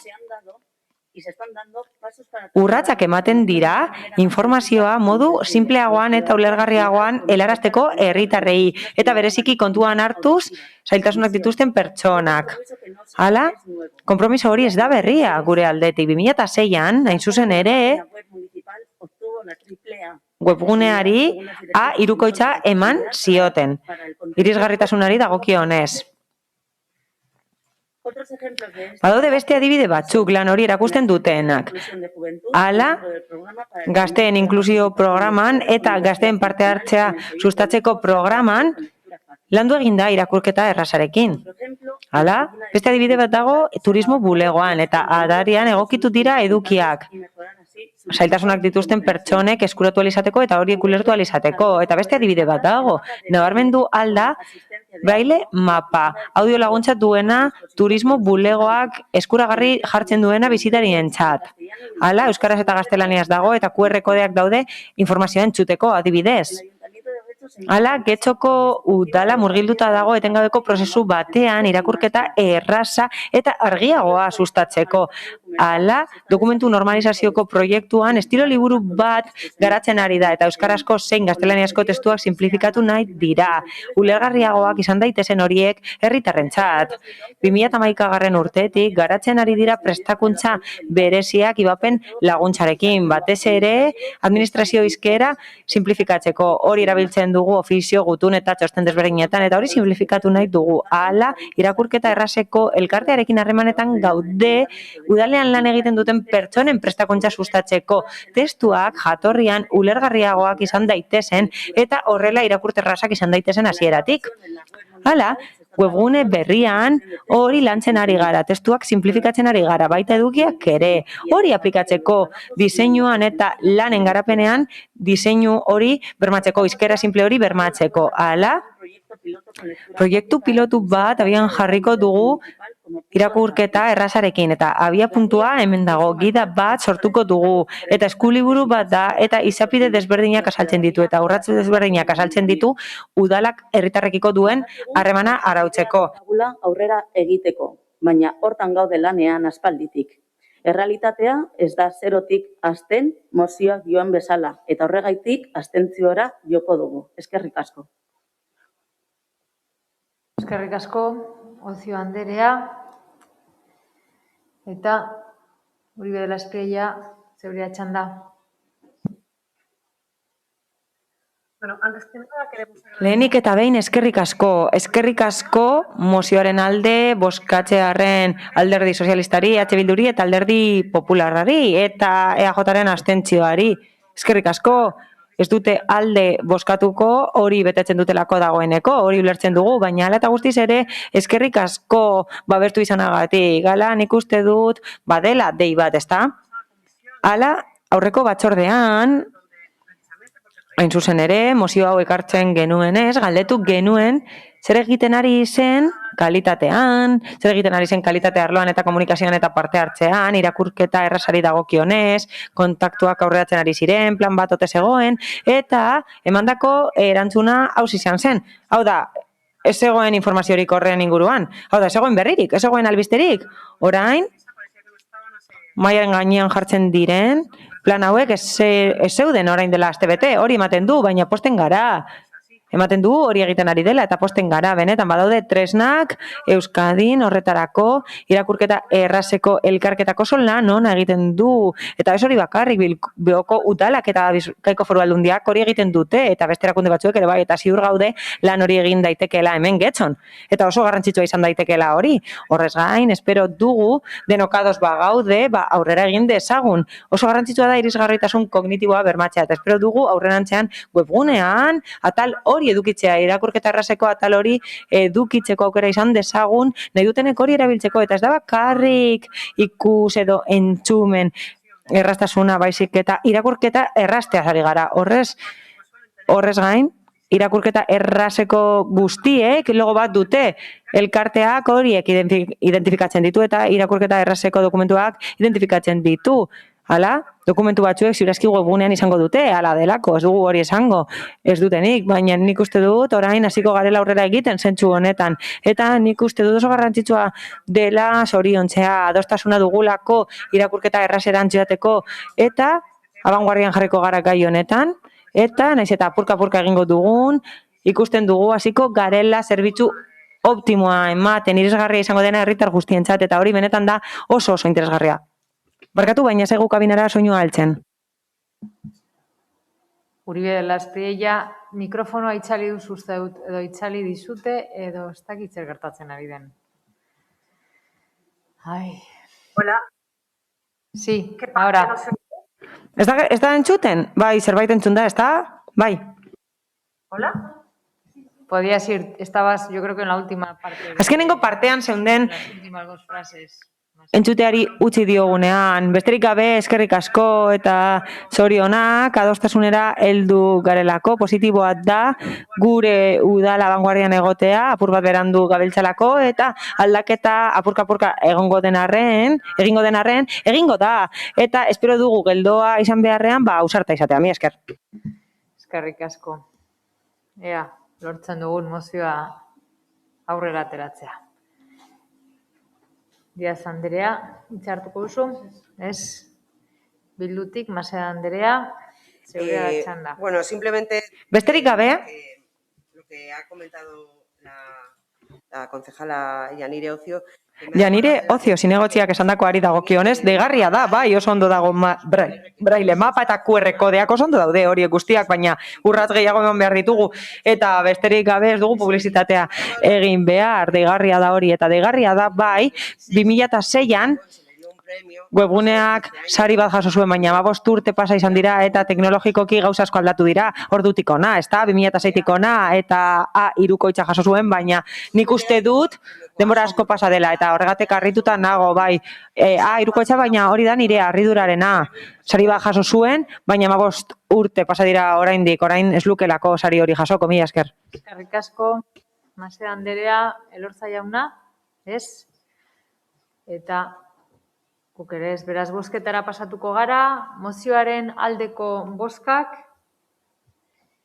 Partido Popularra, PS Euskadiko Ezkerra, EH Bildu eta Elkarrekin Podemos. Kontrakoak ez daude eta abstentzioak Eusko Alderdi Jeltzaleakoak dira. Beraz mozioa onartuta geratzen da. Honekin batera, 27. puntura pasatuko ginateke, Elkarrekin Podemos taldeak aurkezten du mozio hau, Getxorako hiri mapa irisgarria. Bai, Amiba Andrea. Bai, eskerrik asko, alkate Andrea. Berriki, gobernu taldeak osoko bilkuran iragarri zuen udal eraikinetako baten irisgarritasuna hobetzeko helburua zuela. Printzipioz, albiste on bezala baloratzen dugu, baina Elkarrekin Getxok askotan proposatu izan du Getxoko irisgarritasuna zeharkako eta baterako gai gisa baloratzea, bai udal eraikinetan, bai bide publikoetan. Izan ere, ezinbestekotzat dugu arkitektura oztopoak aztertzea askotariko beharrizanak dituzten pertsonen irisgarritasuna ahalbidetzen ez dutenak. Ez gara soilik aniztasun funtzionalaz ari, baizik eta hainbat sektoretako herritarren kasuan egunerokoan suerta daitezkeen beharrizan guztiei buruz. Izan ere, irisgarritasunari buruz gabiltzala, helburu gisa jartzen duguna jendearen bizitza ahalik eta toki gehienetan hobetzeko erabat gehiago da. Ikusten dugu posible dela eta udal eskumenak badaudela. Horregatik, urrats bat gehiago eman nahi dugu. Ez dugu soilik legea betetzea behar, baizik eta arlo honetan aurrera egitea. Gure udalerria guztientzako lagunkoiagoa eta irisgarriagoa izan dadin. Hain zuzen, gure betebeharra da politika publikoak interes orokorreko helburu horietara zuzentzea. Hainbat urrats ematen ari dira, poliki-poliki, baina oraindik egiteko asko geratzen zaigu. Egia da, zenbait instalazio edo kale zehatz hobetuz doazela. Baina berrikusteko leku eta jarduketak geratzen dira oraindik, hala nola solatzeko era, premia zabaldu behar ditugun kalei buruzko lehentasunak ezartzea, komun publikoetako irisgarritasuna hobetzea, Bizkaia zubikoena adibidez, eta umeen parkeen hobekuntza besteak beste. Azken puntu hori behin baino gehiagotan ekarriko dugu eztabaidara. Parke horiek guztiak irisgarriak izan daitezen edozein aniztasun funtzional, fisikoa, psikikoa edo sentsoriala duen edozein aurrentzat. Aurreko guztia aintzat hartuta Getxoko udaleko osoko bilkurari aurkezten diogu honako erabaki proposamena bat. Getxoko udalak Getxoko irisgarritasun mapa egingo du eta gure udalerriko irisgarritasun beharrizan eta puntu guztiak aztertuko ditu aniztasun funtzionala duten pertsonen kolektiboekin nahiz gai honetarako interes berezia duten herritarrekin batera. 2. Getxoko udalak konpromiso hartzen du udal espazioen eta bide publikoen irisgarritasunik esari heltzeko zeharkako irtenbidea jasoko dituen eta justifikatutako lehentasunak eta beharrizanak ezarriko dituen gida bat egiteko. Hoy presentamos esta iniciativa. Mozio hau eta ekimen hau ekartzen dugu gaur mapa bat edukitzeko Getxon, irisgarritasunaren mapa alegia. Irisgarritasuna aztertzen dugunean letra larriz egin behar dugu eta modurik inklusiboenean. Hala, jendera egokitzeko aniztasun guztiak hartu behar ditugu kontuan. Eta ez soilik aniztasun bat, adibidez mugikortasun urriarena. Hala, irisgarritasun unibertsala aipatu da lehendik eta hori bermatzeko herritar guztiek izan behar dituzte bere premiak asetuta. Hau da, ez dugu bakarrik inoratzean utzi behar. Ez, inorez da gutxiago sentitu behar zerbitzuak erabili ezinagatik. Hala, 21. mendean gaude eta hori litzateke gertatu beharko, baina gertatzen da. Eta horrek eskatzen gaitu, eta hori jorratu nahi dugu gaurko eztabaida honetan. Hala, informazio batzorde batean aipatu zenuten eskuartze bat egingo zenutela Andres Isasi musika eskolan. Hala, zuek esan bezala, besterik gabe, arkitektuen azterlan bat kontratatuko da irisgarritasuna emateko eskola hori. Hala, bakarrik aipatzen dituzue sarbidearen arkitektura oztopoak eta agian egokitzapen batzuk egingo dituzuela barruan. Hala, ematen du ez dituzuela premia guztiak aztertu nahi sarbidea aztertzerakoan, eta kasu honetan zentro publiko bat da. Eta ez dira soilik sartzen mugikortasun urriko pertsonak. Ez, kasu honetan lana erdizka geratuko da hasi aurretik. Eta hemen udaletxean gaude gaur, eta udaletxe honetan askotan proposatu dugu irisgarritasuna hobetzeko. Askotan eskatu dugu, ez delako bat ere irisgarria. Are gutxiago, ziurazki berriro ere esango duzue babestutako eraikina dela, bai, baina baitu. Hala, publikoari arreta emateko espazio bat gara eta ezin gara horrela egon, hau da, irisgarriak izan behar gara, eta ezin bada birplanteatu agian hau ez da udaletxerik onena, kontuan hartuta gure helburua dela herritarrei arreta ematea eta ez dagoela egokituta.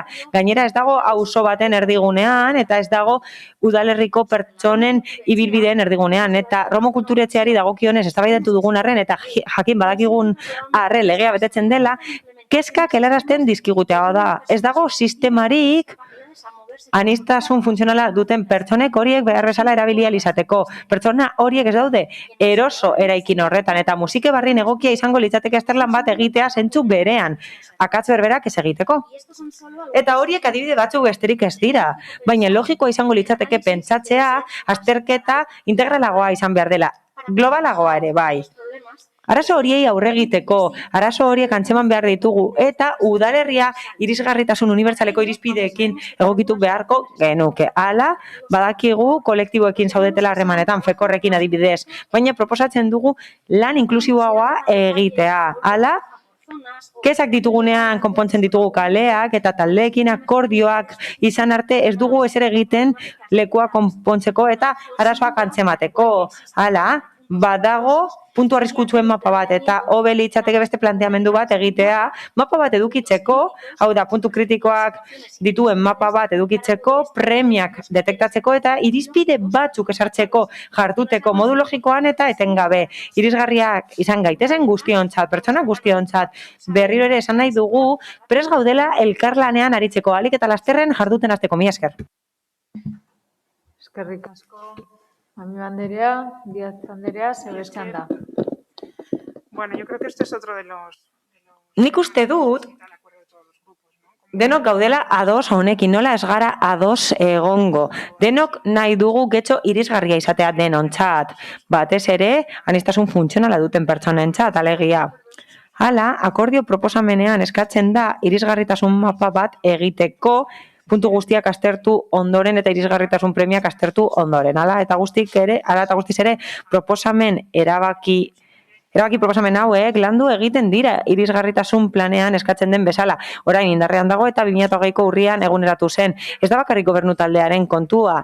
Ez, guk aurrekontuan jasotzen dugu urtero, legegintzaldi planean jasotzen dugu, eta ez da bakarrik talde guztien premia, hauteskunde programetan jasotzen dugun arren, ez, lege kontu bat da, nahitaezkoa da irisgarritasun planak edukitzea. Lege bete behar bat da esan bezala. Hala, Euskal Autonomia Erkidegoan badago lege bat hori eskatzen duena, eta dekretu batean garatu egin da bete behar hori. Eta bertan, arauak esartzen dira irisgarritasuna bermatzeko hiriguneetan, espazio publikoetan, eraikinetan eta informazio eta komunikazio sistemetan. Hala, plan horiek dagoeneko jasotzen dituzte zehatz mehatz zeintzuk diren esku hartu beharreko espazioak, ez soilik esku hartze horiek egiteko baizik eta mantentzeko ere bai. Hala, mozioan bertan esaten da instalazioak eta kaleak hobetu behar direla. Irisgarritasuna betzaldera, noski. Eta bai, noski badaude jarduketa asko egiteke eta garatzeke, noski baina lanean ari gara horretan, eta oso modu planifikatuan ari gara lanean, eta oso modu zorrotzean, horregatik guztiagatik abstenitu egingo gara, mila esker. Eskerrik asko, Díaz Anderea, eta Bildosola jauna, zeurea da hitza. Bueno, ni labur ados gaude Podemosek ekarritako mozioarekin. 2021 urtean jada ez duelako inor zalantzan jarriko irisgarritasuna eskubide unibertsala denik. Eta edozeinek aukera izan behar baitu edozein tokitara iristeko. Eskubide honek beraz ingurune fisikoan dauden oztopoak ezabatzeko bete beharra dakar, eta lan hori betetzea instituzio publikoi dagokie gure kasuan udalari. Entzun dugu Diaz Andereak esan duela hori aurrera eramaten dela eta hortan plana dagoela eta informazioa daukatela, baina Podemosek mozioa ona ekarri du, horrek esan nahi du agian ez dagoela oso argi edo ez dugula eskuragarri informazio guzti hori. Eta postuko gintuzke, herriak mapa Podemosek aurkezten duen, Podemosen eskaeraren mapa, denok eskuera izatea eta horrekin denok batera lan egitea, ados baldin bagaude. Eta eskartuko nuke hori aurrera dengo balitz, besterik gabe.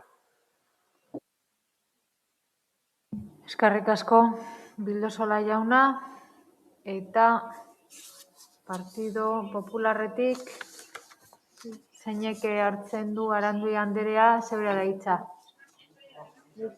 Alicia. Sí, perdón, es que no... Barkatu, ez zaigu itzulpena heltzen, eskerrik asko alkate Anderea. Barkatu, baina ezin dugu itzuli oso soinu txarra heltzen zaigulako kabinara, mila esker. accesible, no deja de ser una propuesta muy interesante. Barkatu, no se le oye nada, no sé si... Barkatu, baina ez da entzuten, ez dakit aukera dagoen volumena igotzeko, hobeto entzute aldera, mila esker. El altavoz lo tengo bien, ¿no? Sí, tengo... Sí, a ver ahora. A ver, ¿ahora me oyen? Perfecto. Gracias. González del Valle, sí, mesedez, empiece, por favor. La propuesta traída a pleno por el Grupo Municipal Elkarrekin Podemosek osoko bilkurara ekarri duen mozio hau oso proposamen interesgarria da. Hedabide guztietan behin eta berriro aipatzen dituzte, ezgaitasunen bat edo aniztasun funtzionala duten pertsonak gizarteratzeko neurriak hartzeko beharraz. Baina ez da presazkoa eta kontua da kaltetuentzako eta laguntzen gaituztenentzako badela presazkoa. Hau onartzak ez du esan nahi gauzatuko denik. Zenbait kasutan oztopo arkitektonikoak begien bistakoa dira. Udal honen kasua da, udaletxearena berarena. Sarrera nagusian eskailera daude. Atzeko partetik sartu nahi izanez gero ere eskailera daude. Beko partetik sartu nahi izanez gero, hau da alderdi politikoek bulegoa dituzten tokitik, eskailera daude barandari gabe. Eta behin barruan, eskaloia daude igogailuraino. Igo eta horretaz gain, bilera eremuetarako ere eskaloia daude. Estropezu egin daiteke eta erori. Eta horiek dira oztopo arkitektonikoak. Esan daiteke eraikin zarra dela, baina gauza bera gertatzen da musikebarri. Eragaretoan, baranda ez da heltzen eskaileren amaieraino.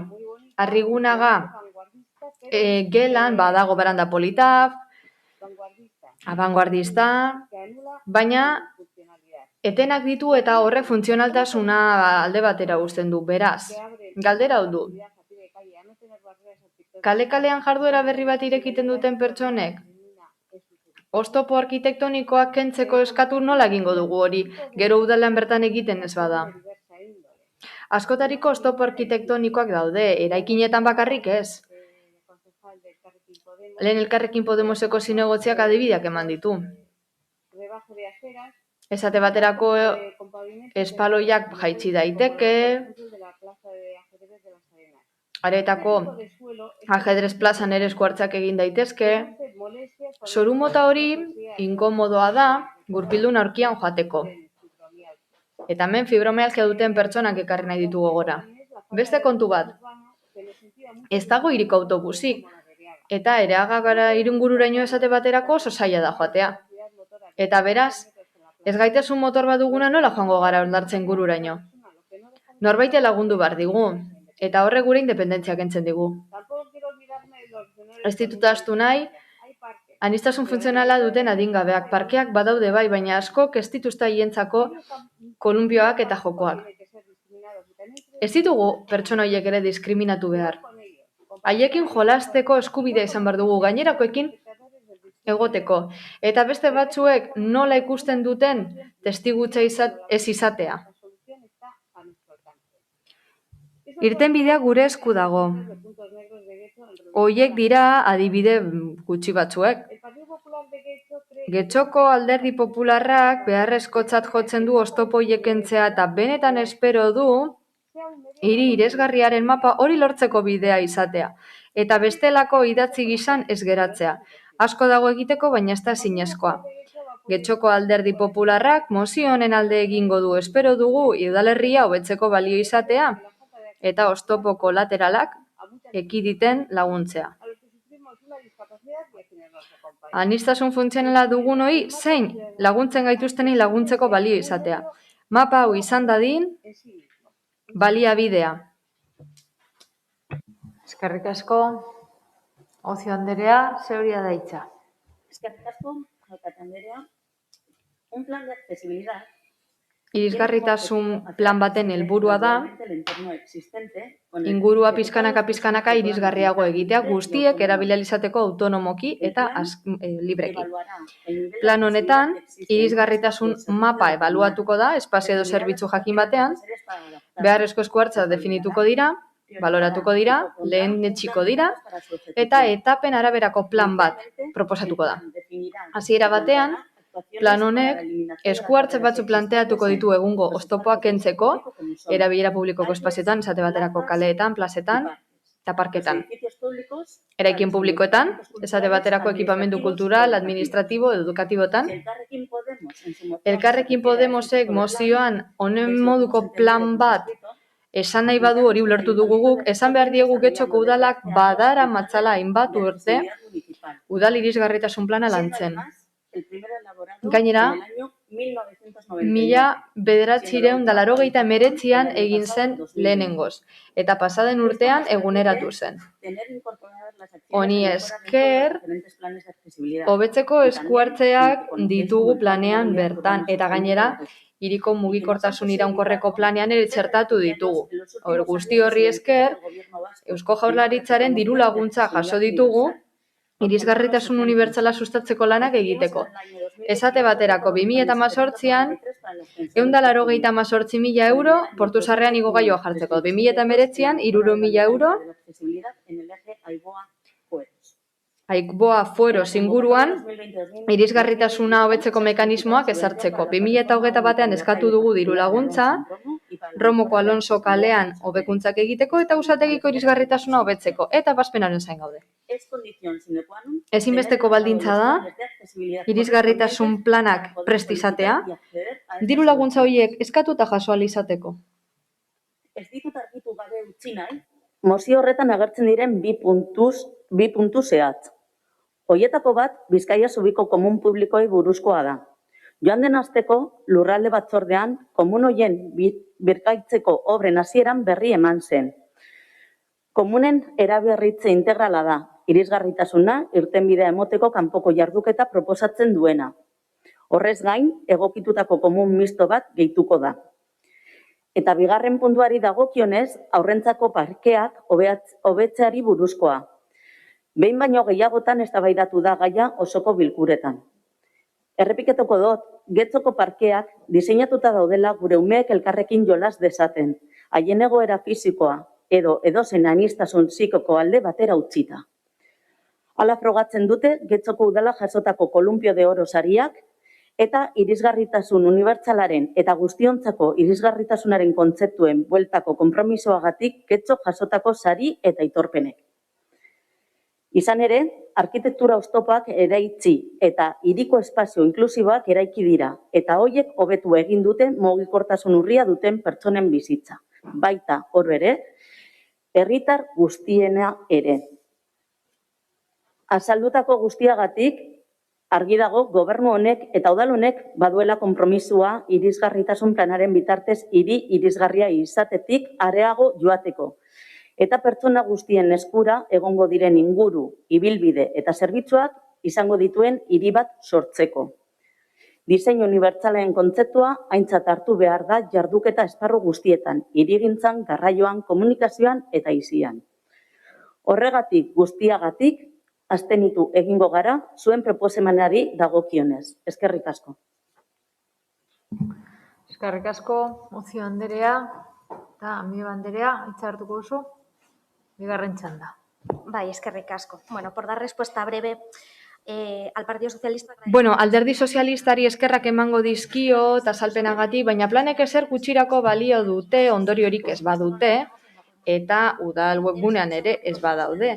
Antza zuek bakarrik ezagutzen duzu, esaten duzu hor daudela, baina bueno, hemendik aurrera hitz egin dezagun argi eta garbi eraberritze hori nola egin den eta horren inguruan eta suposatuko denaren inguruan. Alderdi popularrari abanguardia hori aipatu duzue, bai, baina horrek ez dakar irisgarritasuna.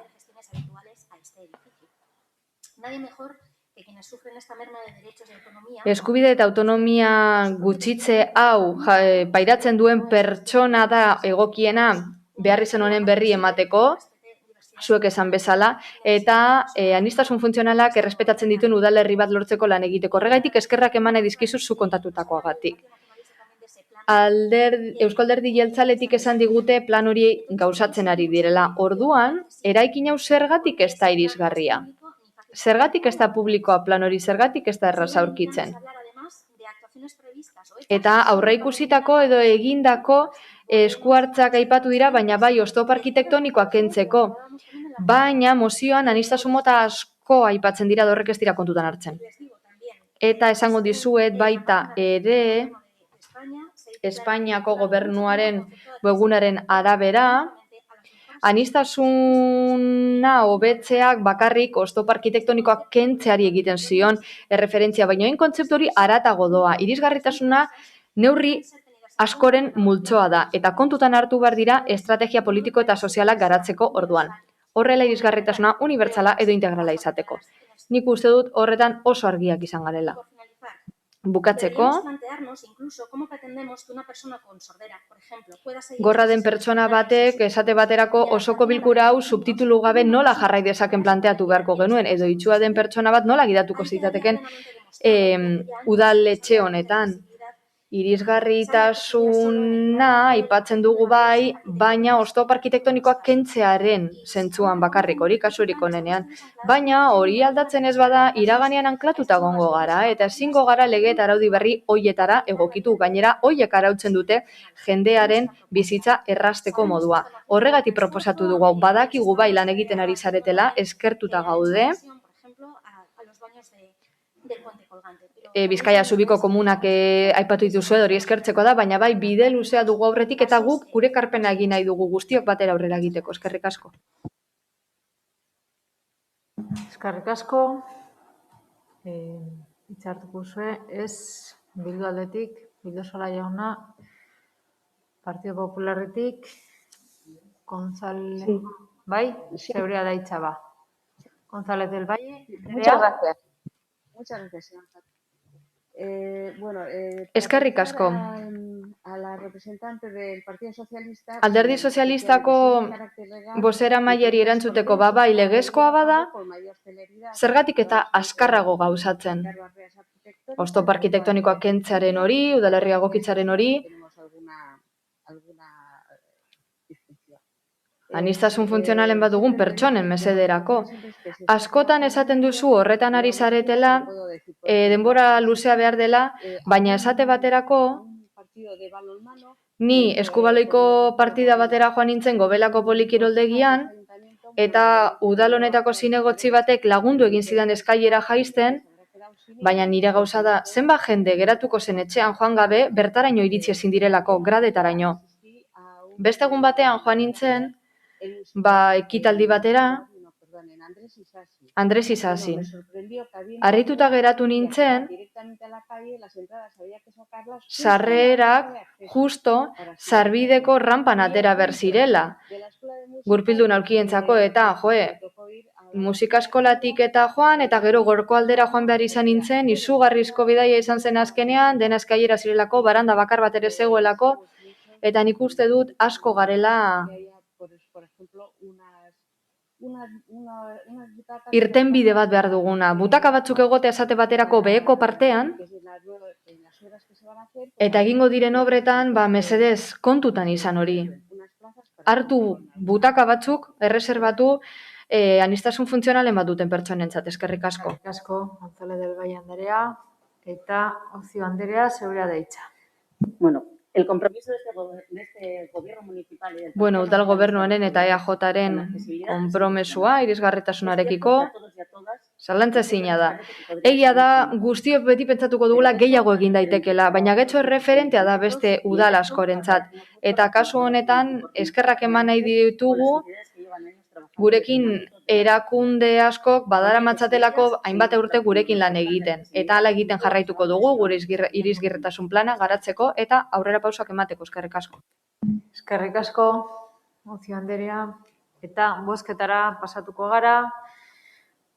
Mozioaren aldeko bozkak,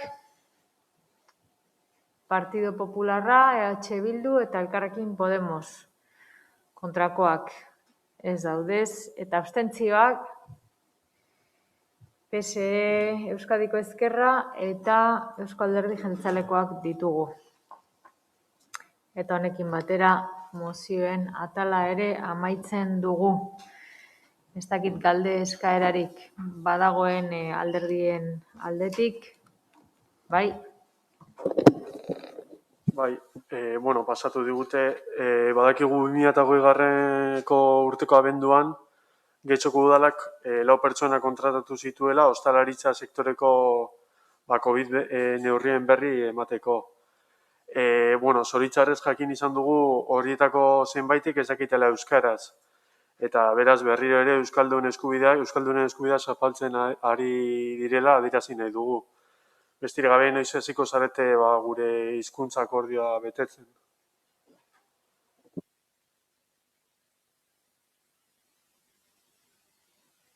Bai, badakit 4 pertsona kontratatuak izan zirela, nik uste dut lanbiderekin bat zegoela landuta programa hori, baina momentu honetan ezin dizut datu konkretu hori eman, ez daukat berririk, informatuko naiz eta erantzungo dizuet. Hala eta guztiz ere, udal gobernu talde honek behin da berriro lan egiten du gure hizkuntza bermatzeko albideak jarriz, neurriak mantenduz eta aldan heinean neurriak ere areagotuz, bai euskara hitz egiteko eta bai euskaraz ere aritzeko eta irakurtzeko. Eskerrik asko. Beste galderaren bat? Ez? Orduan herritarren galderetara pasatuko ginateke, 2 galdera dauzkagu. Primera pregunta, la siguiente formula... Lehenengo galdera Inigo Velasco Dañobeitiarena da eta ondorengoa dio. Getxon ordaintzen dituz zergak. San Nikolas Parkineko emakidadunen elkarteko presidentea naiz, ezin izan dut inoiz osoko bilkura batean parte hartu, eta nik uste dut egungo alkate Andreak eta talde borondate pixka bat egingo balute errastasunak izango nitukela. Gauza da, onaino banator ezin egonak bultzatuta dela. Nik zergak hemen ordaintzen ditut. Beraz, planteatuko dudana da, zera da. Alkate Andreari planteatu izan diot askotan, baliabide askotatik. Inoiz ez didate erantzun. Zinegotzi guzti ere erantzun diet eta inork ez dit erantzun. Alderdi Popularretik eta Alderdi Sozialistatik ez didate erantzun. Beraz, pertsona horiei erantzun ez didatenei esan nahi diet, mesez pasaden urte amaieran egindako galderi erantzuteko. Alkate Andrea. Kontzesionariorik gabeko plaza hutzen kasuan 2017 eta 2020an 19.000 euro ingurukoa da. 19koa beste 19.000 euro ingurukoa. Hurrengo urtean 27.000 euro ingurukoa. 2020 18.000 ingurukoa. 4 ekitalditan sartu beharreko dirua guztien batura da. Gauza da, ordainduz gero, baina dirua jasotzen ez bada, 50 urtetan, 1.000.000 euro geratuko da jaso gabe. Baina hori zergan bidez kobratuko du udalak? Hau da, getxostarrek ordainduko dugu gero 1.000.000 euroko kopurua. Jada egiten ari gara.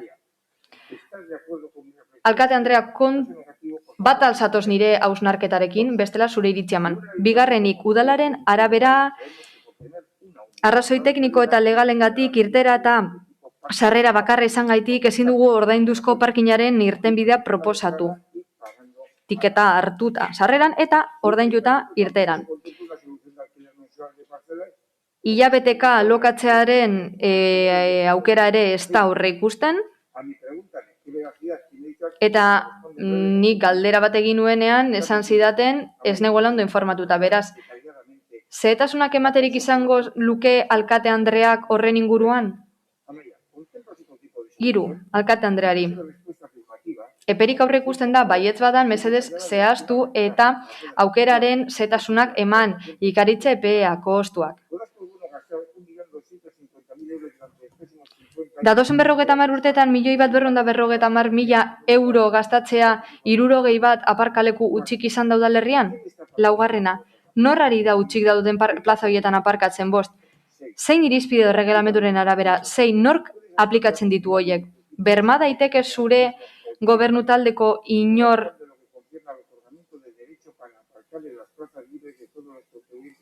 ez da bilela horretan hastuta? 7. Gainerako zergadunek kargurik gabe hori egiteak egin dezakegu? 8. Ez da bidezkoa 2018an gastua 5% inguru igotzea eta 2019an gehiago igotzea. Egia da, ordezkapen lanak egin behar izan zirela sarreran, eta horretarako lanak egin behar zirela. Eta ez da bidezkoa 2020an gastuak 5% jaistea, derramaren urtea, eta gero berriro igotea 2018arekin alderatuta.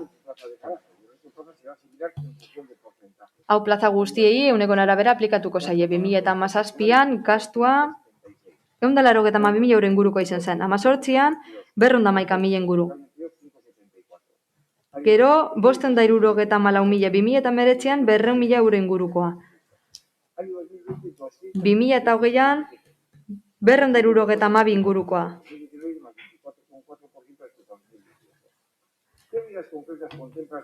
Zein bide aurre ikusten duzue gastuak murrizteko? Edo KPIaren araberako igoerak izateko gutxienez? Erantzun lotesleak espero ditut nire galderei benetan erantzuten dietenak. Izan ere, Alkate Andreari izan nahi diot, zuk zein zure gobernu taldeak ez die zuen nire pasadan urteko galderei behar bezala erantzun, eta ia 30.000 euro zaborretara botatzen ari zarete jarraera horrekin. Batzuei ez zaie kostatuko, baina beste batzuei bai kostatzen zaigu diru hori irabaztea. Bueno, voy a intentar contestar. Bueno, saiatuko naiz erantzuten, labur-labur, ikusten dudalako pertsona honek interes handia duela. Galdera zehatzak dituela eta informazio zehatzagoa nahi duela. Beraz, nik uste dut galdera hauei hobeto erantzuteko komenigarriena bilera bat egitea izango dela. Ikusi dudanez, e-mail bidez erantzun zaio, galdera desberdinak egin dituenean, baina uste dut egokiena izango dela biltzea pertsona honekin eta beraz datozen egunotan berarekin harremanetan jarriko dira hitzordua emateko. Dena den zera azpimarratu nahi dut. 2 gauza, azkar. Eta ea honekin erantzunda geratzen diren galdera gehienak. Getxoko udalak erabiltzaileen erkidegoan parte hartzen du, emakidadunekin batera, udalaren parte dalako, parte proportzionalean.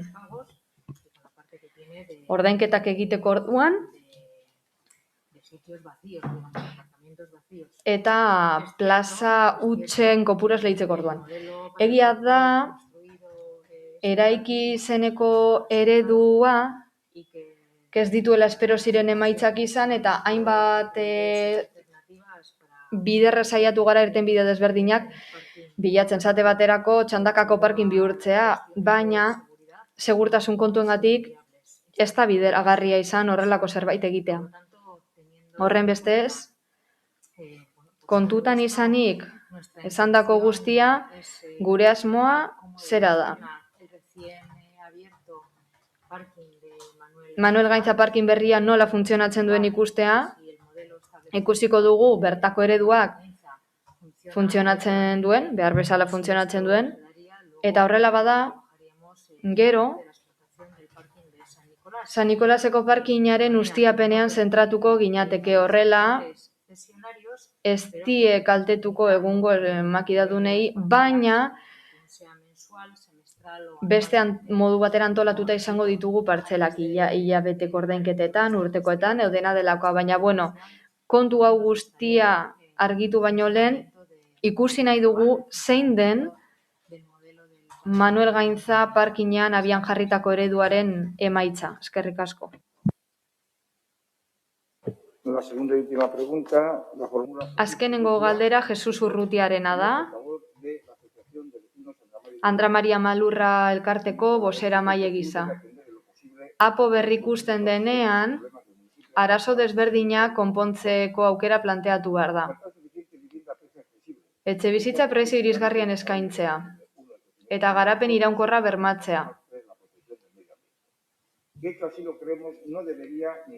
Uste dugu, aukeren aldetik, gauza batzuk ez lituzkela barne hartuko gure gazte asko joan egin behar izan dira inguruko udalerrietara, ez dagoelako etxebizitza nahikoa gure udalerrian. Ez behintzat irisgarria. Gure adierazpen instituzionala, 4 puntu dituena, aplikatzea bateragarria da hiria zabaltzeko prozesuekin. Aporen berrikuspenetik aterako den prozesu horretan. Planoa eta memoria aurkeztu dira Apoaren berrikuspenaren aurrerapenean, eta kontutan hartun da lurzoruaren egoera desberdinak, proposatutako erabilerak eta bar, askotarikoak, babestu egingo dira gure zein gainerako bizilagunen interesak. Gauza da, oinordekoen arteko banaketa oztopatzen duten zenbait baldintza ematen direla, legediaren arabera, 2001ko Apoa ez zelako garatu. Eta oraindik ere, 20 urte baino gehiago pasatu dira hura bukatu gabe. Egungo nukleoetara batu ditzakegun lurzoru zaharrak, eta gu proposatzen duguna hain zuzen ere, justifikatzen dute lehen aipatutakoa. Gure ustez, ez da zilegi, gure jabetza txikiak berrikuspenetik kanpo geratzea.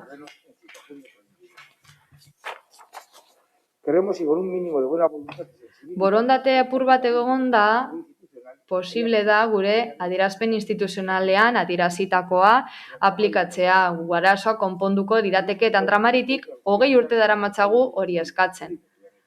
Garapen iraunkorra bermatzea ere ezinbestekoa da, gure udalerrian. Hazkunde ekonomikoari mesede egitea ere bai. Posible den neurrian berreskurapen ekonomikoari mesede egin behar diogu. Enpresa txiki eta ertainen itxiera ekidin, eta bar. Jarrai dezatela haien jarduerarekin pandemiaren ostean ere. Garapen pertsonala ere kontuan hartu behar da. Faktore hori aurreko puntuari lotuta dago. Lanpostuen galerak. Puntu hau ere kaltetzen duelako. Jende ezin delako laneratu larrialdi egoera bukatutakoan. Helburu hauek izan behar dira motivazioa gizartarentzat zein alderdi politikoarentzat. Azkenik, ingurumena babestea. Proposatzen den Apoa gorabera eta Andramarik baditu eskakerak berrikuspenerako, izan dadila iraunkorra eta ez dezala inoiz ingurumena ondatu. Gainera, etxebizitza prezio irisgarrietan izateko aukera bermatu beharko du. Eta egungo ondarea errespetatu. Birgaitze lanak ere sustatu beharko lituzke Andramarik eskatu bezala zenbait baserriren kasuan.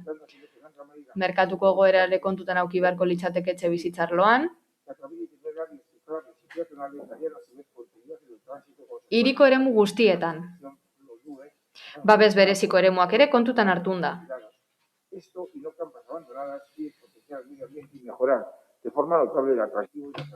Horrela hobetuko dugu udalerriko bizilagunen bizikalitatea.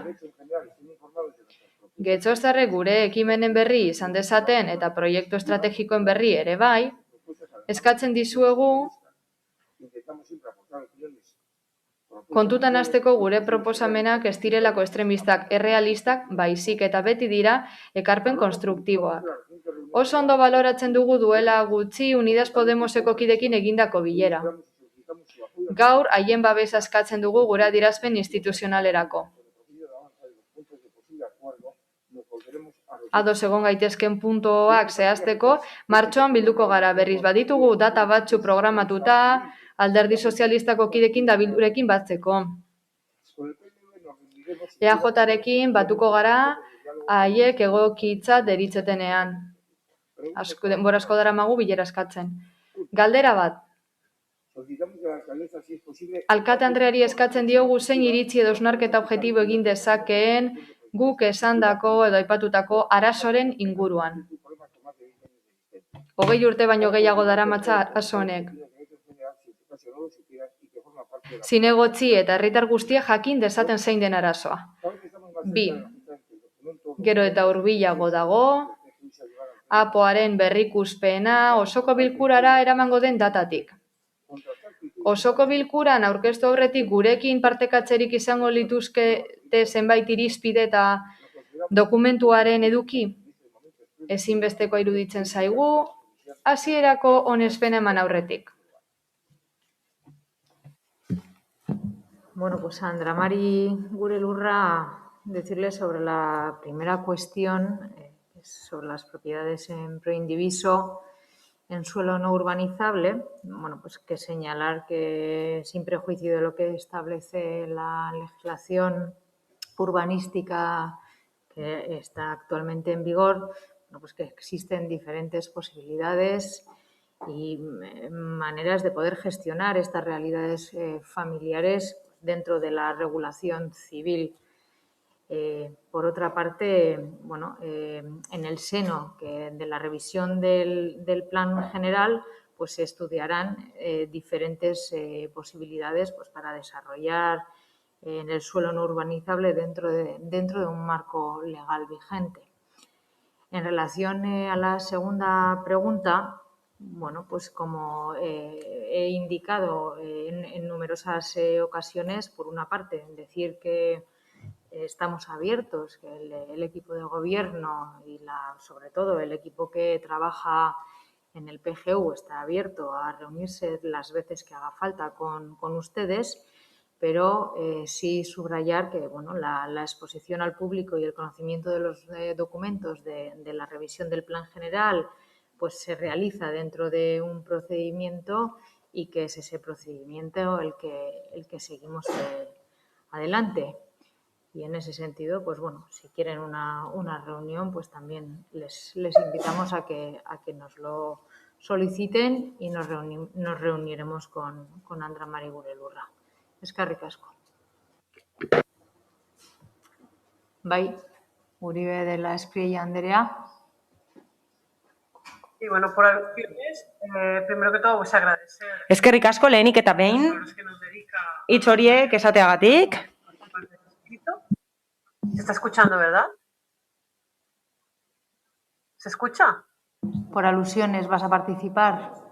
Sí, por alusiones. Aipatzeagatik parte hartuko duzu, bai. Es muy breve. Oso labur hitz egingo dut, bai.